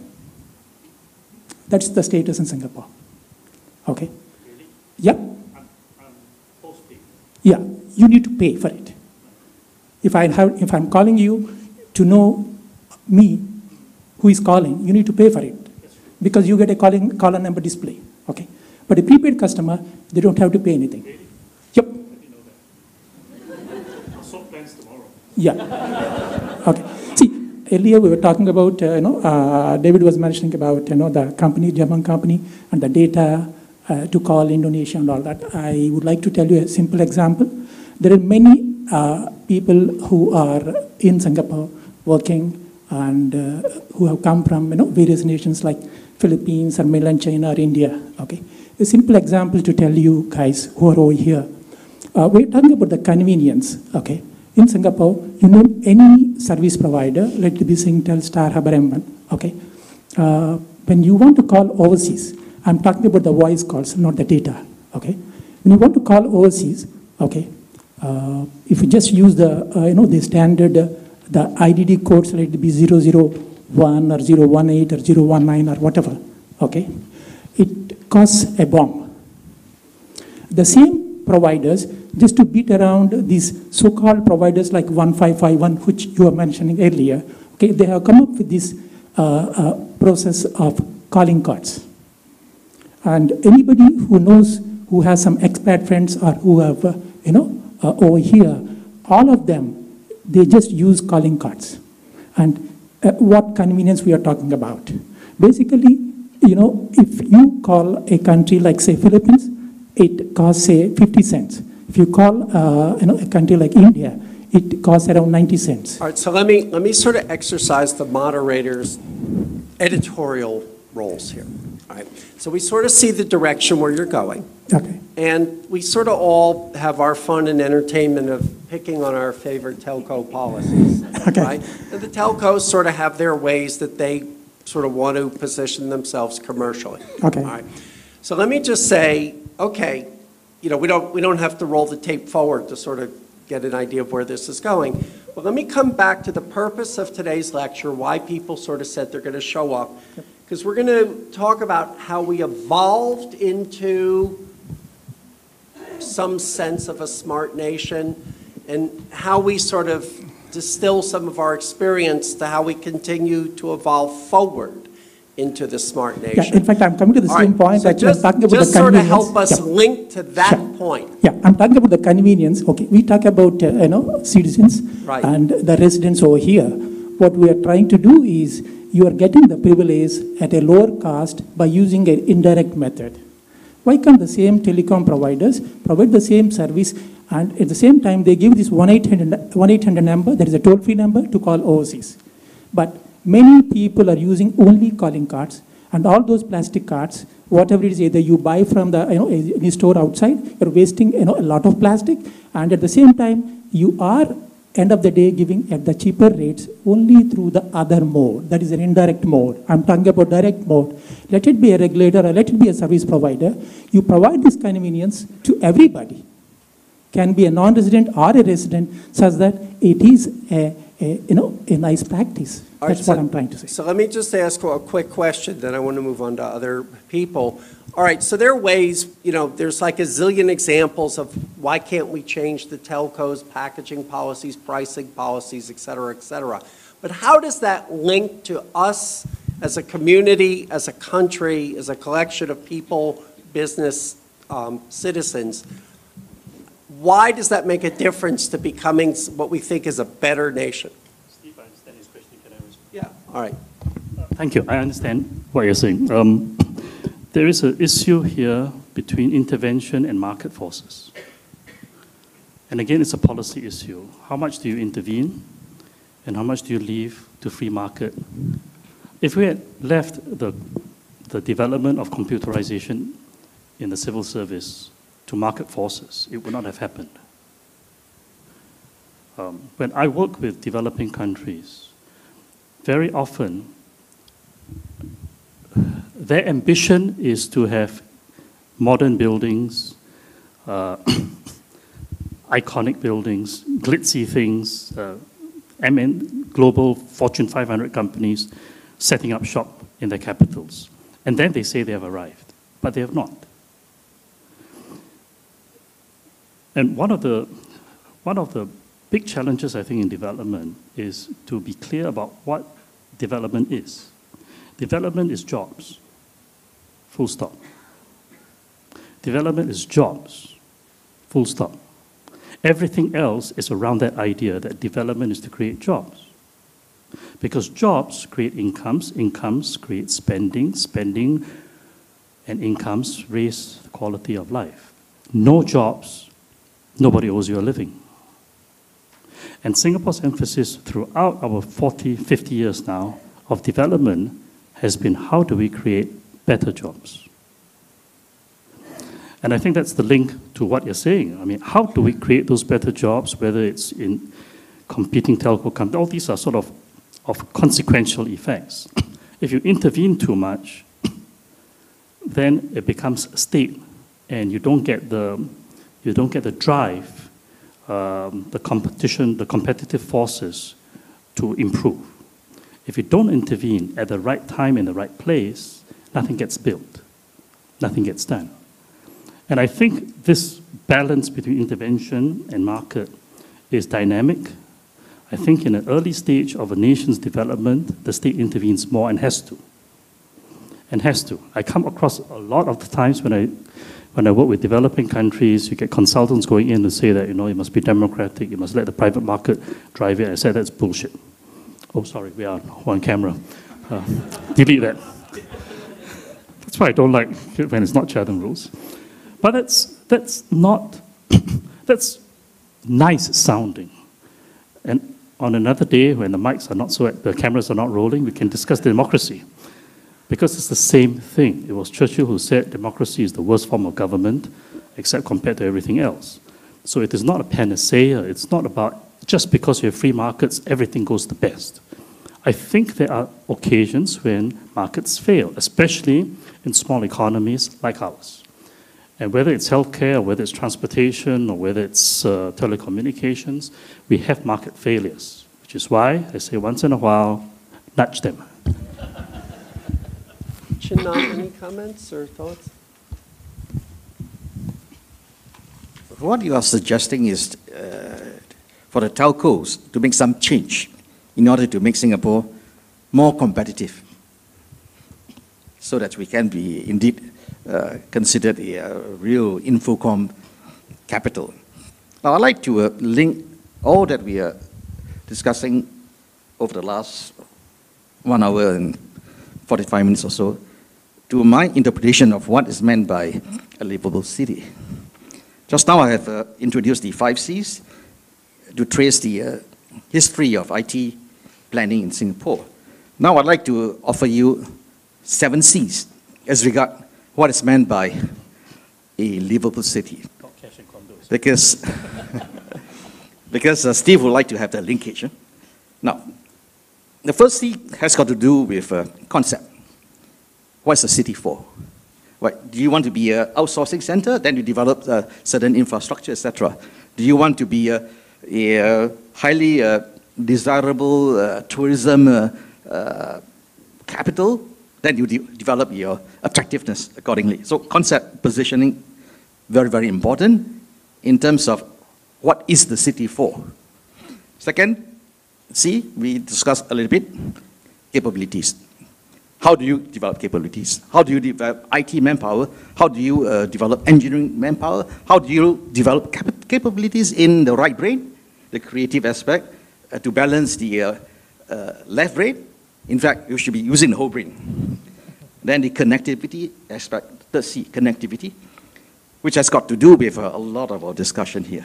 But I would say connectivity, we should also adopt an economic perspective, linking Singapore to outside, external space, and therefore Suzhou, Bangalore, Tianjin, etc. External ring, in order to make a small Singapore bigger, more unlimited, and therefore little red dot to Singapore unlimited connectivity. Then comfort, and this is important because we want Singapore to be, we want any city to be safe, water, clean water, with sustainable energy, etc. So comfort is a very important concept. Has got to do with placemaking. Has to do with the experiential aspect of going to the place, culture, history, etc. Then another C, creative. I have mentioned about the capability development in the creative field, and this is where I think if we were to look at how Singapore has evolved over the years, now we have got SOTA, School of the Arts, and we have got the upgraded LaSalle and NAFA. If you go to NTU, you can do a degree in fine arts. If you go to NUS, you can do music. Although we might not limit creativity to just the arts. Of course, I think it has to do with innovation in business model, etc. And therefore, this is very important. It has got to do with entrepreneurship. And the earlier IT plan had this creativity and entrepreneurship dimension, etc. I think David has got some comment later on. And then another C, co-creation, which was covered earlier on, partnership, co-visioning, etc. Then finally, change, which is what we have advocated, changing the pricing strategy of the telco. So I think if we can embrace all this, concept, capabilities, connectivity, comfort, creative, co-creation, change, I think we'll be able to create a much more livable city. So that's my interpretation of how to be livable and how to link our IT discussion earlier to the business of offering urban solutions, making the city more attractive, more comfortable, safer for people to live in, so that it can be more creative, so that it can be more value creation. And all this got to be done in a partnership manner. Yeah. I remember when we first brought out the next-gen nationwide broadband network, and I was attending a few dinners, and so people asked me, "Oh, what is this next-gen NBN stuff? The fiber goes to your house. It's open, so many service providers will, provide services to you. You get much cheaper services and blah blah." The guy says, "Oh, okay. I will quickly call my rate company to activate the service." And I look at them and says, "Why only that company? I mean, there are many others. I mean, there are many other. There's the different color of the spectrum that you could select. Why default?" And the response was, "Oh, because I know no other. So that's why I always call that company and I just carry on the service." So the point is this: I think the telcos obviously would like to keep your service, but if they are not meeting your needs, for goodness sake, walk and choose somebody else. Otherwise, if you don't vote with your feet, you are basically telling them it's all right, and they just keep doing what they're doing. They're not getting the right signals back from us. So in the era of smart nation, I mean, as you say, smart people, which means that we have to also exert our rights in doing whatever we need to do to send the right market signals, because people are analyzing the data and making decisions, and you send the wrong signal, they do stupid things. Now, government intervention, as David was saying, you have to find a balance. So in the next gen NBN, for example, we split it in 3 levels. The bottommost level was what we call the passive network. We felt that it was a natural monopoly, so the intervention there is quite cruel, okay, to put it some ways. In a sense that we enforce structural separation on that part. The Europeans and Americans talk about it, but they never executed on that. So we impose structural separation on the bottommost level. The next level, for the 10 opcos that's there, we impose operational separation on one. Is similar to structural separation, except that there can be much more liberal ownership rules associated with that. But the rules about who they can work with, etc., are all quite tough. Then the highest level, the retail service providers, where there are 27, we basically say it's free market forces, go and handle, because you will invent, you will create your own services. So I think we have to decide which part government intervenes and manages, and which part is left to the market forces. And if the market forces are not working in the way that they are supposed to work, we will look at it and see whether there's a need for intervention. But in certain areas where we feel it's easy for companies to go in and out of the market, we'll rather not intervene. But in places where we feel it's a natural monopoly, well, and it doesn't behave, we would then look very closely at seeing whether we should intervene to some extent. There's another area that we didn't talk about that's, I think, quite important for Smart Nation. I talked about this invent. Now, when I said that we are going to buy quite a lot of this, because systems are quite complex. It has a lot of stuff. It has got communication network. It has got computer networks. And there are many things that there's no point inventing, no point wasting our time and resources. Better just integrate, use them. But there are areas where we should channel our creativity to create world-class companies, world-class technology solutions that can then, be global leaders in their own right. But that needs us to have a clear idea where we are going. There is one area that we are very concerned with. How do startups, technology startups, participate in such activities? Because if you come in and you are a 3-man company with less than $1 in your pocket, and you want to bid for some government contracts, in the past you got no chance. I mean, seriously, you have no track record. Who's going to look at you, and who's going to even give you a chance? Now, if you don't get the revenue, I mean, giving you all the grants in the world is not going to particularly help you. I mean, it's like giving you a fish, but after you eat the fish, you no longer can fish. So it's better for you to be able to get some revenue. So what we have done is we've taken quite a different step. We have done what we call an accreditation program. So in other words, if we find that a company has got some really, really cool technologies that may be helpful to government, because it helps us in some way that we may not even know about, we will look at the company's financial, its backers, its stakeholders, its technology, its IP rights, its operations, etc. If we have gone through all these things and we feel quite confident in the company, we then IDA actually accredits the company. And we accredit the company, what that means is that the company gets what we call first consideration.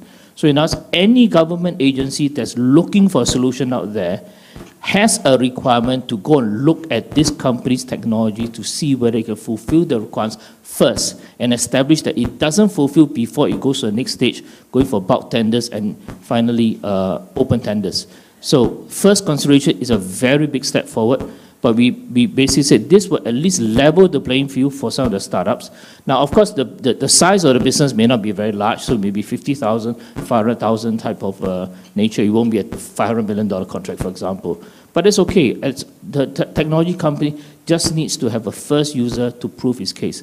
And there are many other areas that we are going to examine how startups can be part of the overall ecosystem that helps us build Smart Nation and not just the more established companies outbidding these guys. But it's a difficult problem because we do have governance issues, we do have a lot of transparency issues, and we do have a lot of FTAs and all those requirements to take care of. So we have to have a team of lawyers trying to help us identify areas where we can do some interventions, but hopefully it's a meaningful intervention, but allows us to fulfill some of the requirements and yet not breach many of the rules that's out there in the market that governs us. Can I be allowed one quick intervention? Maybe you should have a small team of lawyers. They unnecessarily make things complicated. I thought of Chidam's 7 C's, and I thought of 3 more. The first is community, and the second is conflict. I think inevitably we're going to have, it's very easy, as somebody says, as Steve said, to pick on telcos. They're sort of our favorite companies to hate, right? But we've got to think beyond our own situation to community. We need better ways of handling conflicts. We need better ways of bringing communities together. I did say that when we take a pragmatic approach, sometimes it's market, sometimes it's government, but I think perhaps I left out the third, and sometimes it's just the community. A lot of it is in our own hands, by our own actions, and speaking out. Speaking out is probably one of the most critical points about how you resolve these issues. And I think the final C is caction. There is no such word, but I don't have another C word. So drop the C. That's just to help you remember. So you have to be creative to get people to remember things. But action, right? If you don't act on anything, then it's all talk. And Singapore wasn't built on talk. Singapore was built on doing. And if you don't take anything away from the history of IT, it's that we just did things. We had no grand plans. I mean, we had 5 grand plans that came later.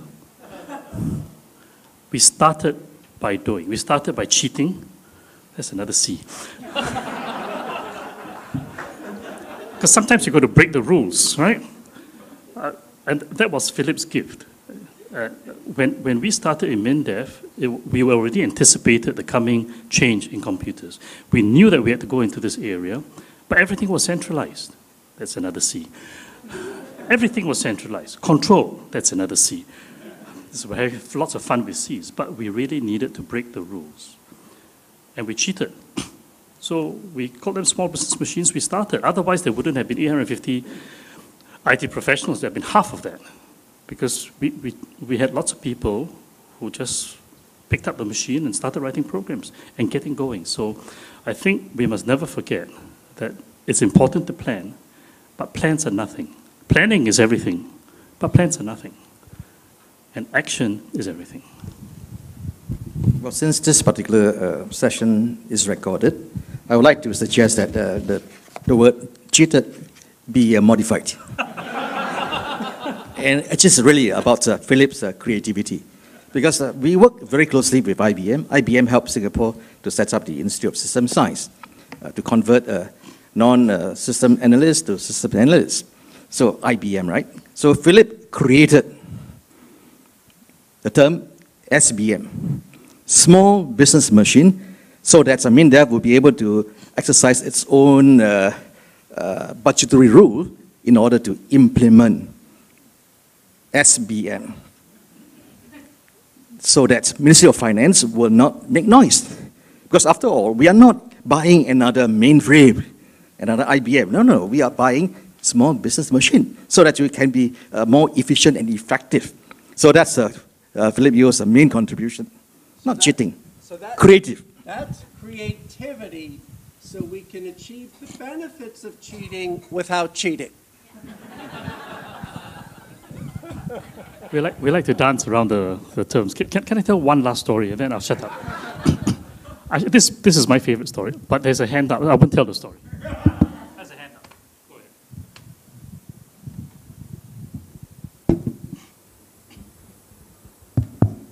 ahead. Good evening. It's almost evening now. I like the first survey. I belong to probably the last or even out of the room category. I hear a lot about smart nation, which to me is a bit of an oxymoron. I like David's comment that it's the people that should be the smart thing, not the nation. All afternoon, somehow we are, obviously for reasons that's known to all of us, revolving around ICT.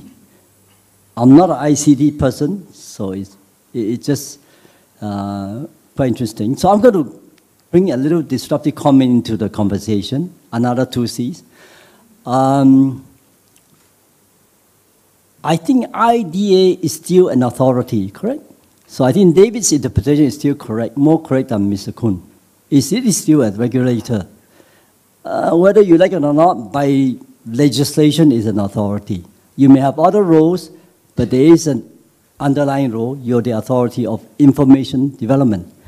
Now, the comment coming from the various people brought a little small idea in my head.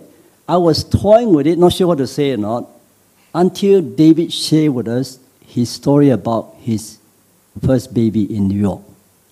That gave me the courage. Huh? Mr. Khoong talked about healthcare. In healthcare, to me, there are 4 parts to the cycle. Public preventive healthcare, diagnostic treatment, and then the healing part, which a lot of people miss out. Okay? We have focused too much on the D&T, diagnostic and treatment. Our hospitals are well organized for D&T. Okay? There's a lot of advances using ICT in both the D&T. For example, Elizabeth Holmes, the latest newly minted billionaire of Theranos, turned the whole diagnostic of blood tests upside down. And using technology and new assays, instead of 10 cc of blood, all she needs now is 1 droplet to do the same job. Okay? Now, in treatment, in the OTs, now we have hybrid OTs, where in the old days, you go in for 3.5 hours brain operation, you come out 6 later, you go for an MRI imaging, and maybe have to go into the OT again for the second time. And the likelihood of you getting a real hit, the second surgery, is very high. We have a hybrid OT in SGH. Just the equipment in the room is $19 million. Now what you can do now is you go in for your first op, you do an imaging right there in the room before you're released from the OT. So you have to go back in the second time. So the probability of fatality or damages is minimized. But the healing part is what I want to talk about. I think ICT cannot be taken as a panacea to solve everything. We do that at our own peril.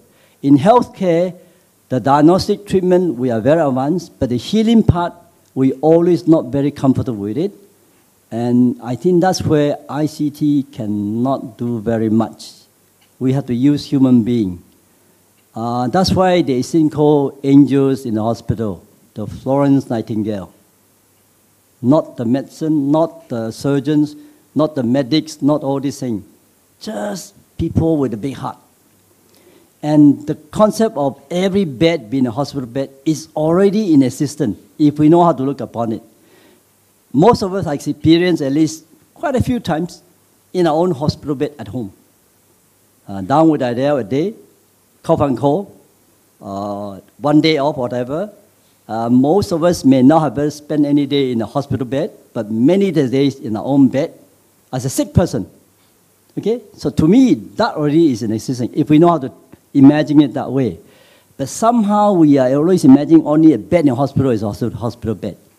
Now, the MOH going to developing community hospital, again, I think is not the best solution. We should really move them from the hospital bed to your home.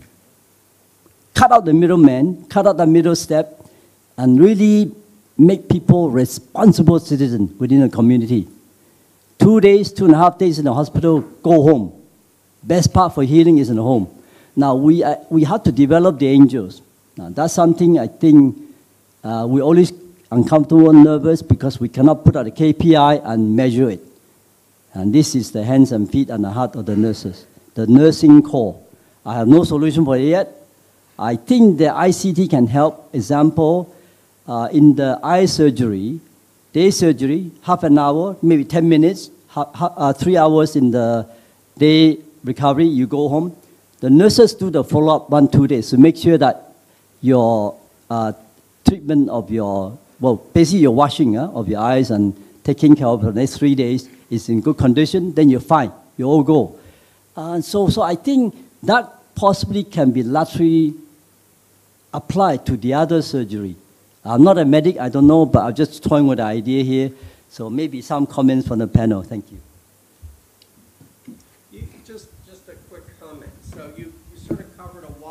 range of topics, and I'm not going to repeat them all, but one of the key points I extracted out was, he didn't quite say it like this, but I think if you follow the implications of the logic, no matter how much ICT you have in healthcare, there are other considerations to sort of make the whole system come together. Yeah.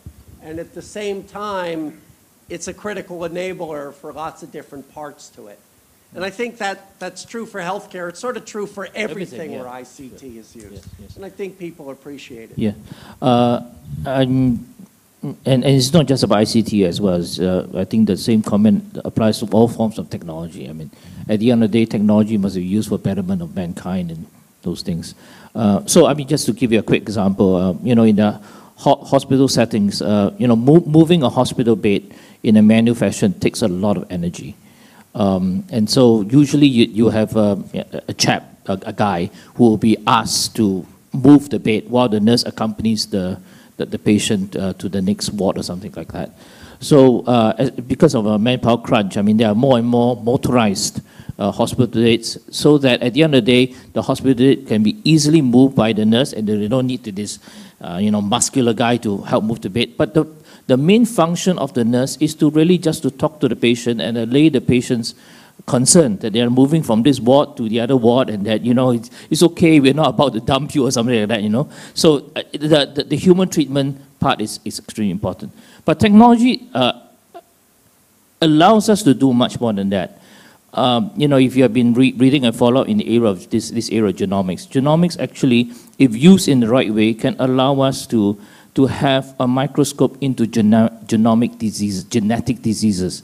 I mean, we are very good. I mean, in the whole history of medicine, when we discovered the microscope, we were able to see viruses, and we could sort of say, oh, it's that virus, and that's causing all this manifestation of diseases and stuff like that. So we're very good at that. But we didn't really have, so to speak, a microscope for genetic-related deviations, because it didn't exist. But now, with the computing power that exists, we now have, so to speak, a microscope that allows us to see the genetic changes, and that may have caused certain problems such as cancer, etc. And so with that microscope, it allows us to do more targeted treatment, more targeted medicine, and in this new field of personalized medicine, etc. So technology allows us, but again, technology, when it gives us this new capability, often runs ahead of our ability to use it properly and to be clear that we get more benefits than problems. And so that's why a lot of regulators are working on the issue and trying to make it work. And of course, we always wish that the regulators will move faster so that the benefits can be opened up to the public, you know, faster. But we certainly don't want a case where a new technology is used against us, because then we become very concerned. I just saw a little sign that says "Time's Up," and I'm almost going to pay attention to that. So letting our folks who are sort of managing our total sort of stage show, and people have been sitting for a while and, you know, they want to get up and go. I'm going to ask each panelist to make a final statement, not trying to sum up everything we've talked about. Let's just say that's not necessary. But coming back to this thing of evolving into a smart nation. And you can interpret that however you want. Evolving to a smart nation, because that could mean a lot of different things, all right? And if it's one thing that you personally hope that people in the audience who do a variety of things in the public and private sectors that could have some impact on evolving smart nation, what's the one thing that you just want to leave us with that you sort of hope people pay heed to or pay some attention to as we go forward into this journey of further evolving into a so-called smart nation? I would just like to emphasize the power of the word collaboration. I don't think we want to be known as the smartest nation in the region, in the world, because I think that could be viewed as threatening to others. So I think we want to be a smart nation in collaboration with our partners. Can I tell a story? It's how humans are designed to remember.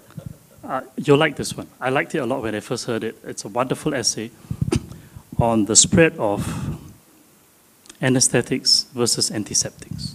I'm not sure if you've heard this story before. Before anesthetics were invented, the way you operated on a person was you tied him down, you gave him some whiskey, and you sawed as fast as you could. It was a horrendous, bloody, painful, awful process. When anesthetics were invented, it was wonderful. The patient just knocked out, and you could take your time. When anesthetics came on the scene, it spread around the world within weeks.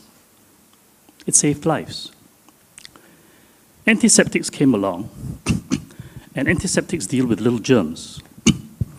And it was shown in the laboratories that this was very powerful, and it saved a lot of lives when it was used. But antiseptics never took off for years. It took a long, long time before doctors, surgeons actually adopted the use of antiseptics. And the moral of this story is that what is visceral, what is visible, what is in your face gets the attention. And what is quietly done, what you cannot see immediately, doesn't get attention. What you cannot see directly. Or directly. Right. And I think this is something to keep in mind as we look at technology. Technology can be very seductive. It can be in your face, and we can be enamored to it, and we can think this is the future. But there are other aspects of technology, there are other inventions, there are other innovations, there are other human aspects, which I think was the point that John was trying to bring up, that are equally important. And we need to pay attention to those as well. But there are certain, I suppose, trends that we would agree will change the face of, the way we live together as society. I mean, there's population growth tremendously with growing population. There are resources that will increasingly be constrained. There's urbanization, and there's connected communities. More and more people are on the social media.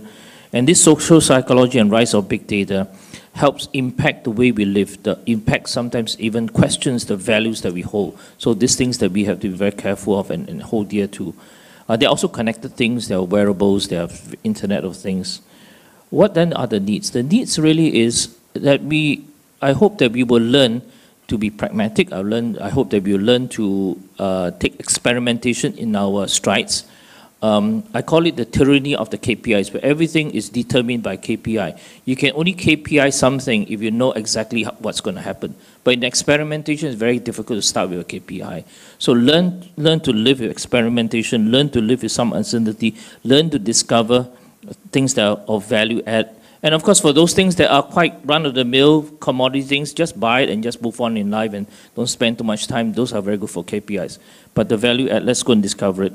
And like Chinam says, learn to be collaborative in nature. Learn how to disagree when things need to be disagreed, because their point of view is important. So I hope at the end of the day, Smart Nation is not something the government creates and hands it to you and says, here, enjoy it. That will be a greatest mistake of our life.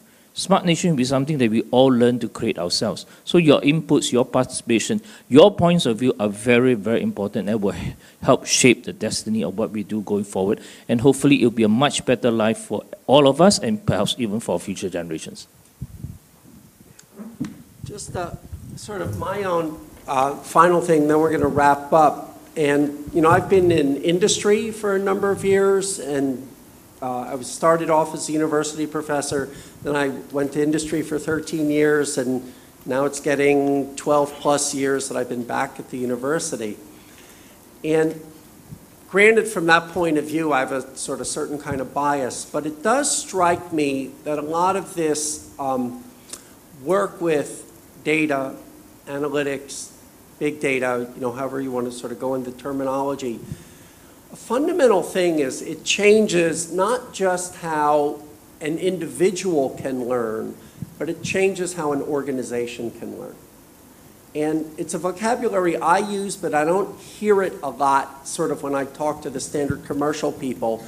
This notion of systematizing the way we learn at the organizational level, systematizing the process of experimentation, And I think evolving to a smart nation, getting better in social feedback mechanisms. I think that is so important for Singapore, right? Where we sort of take this next generation of social feedback mechanisms. And there is no one answer, but it's something related to the process by what we do that.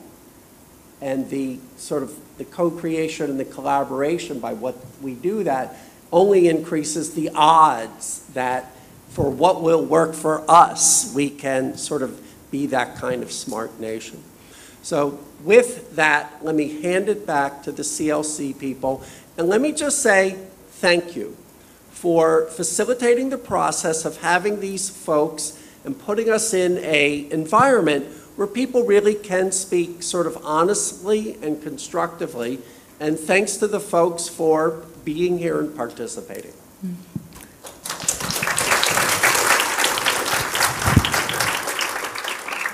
And the CLC thanks you, panelists and moderator, for sharing your insights and stories with us.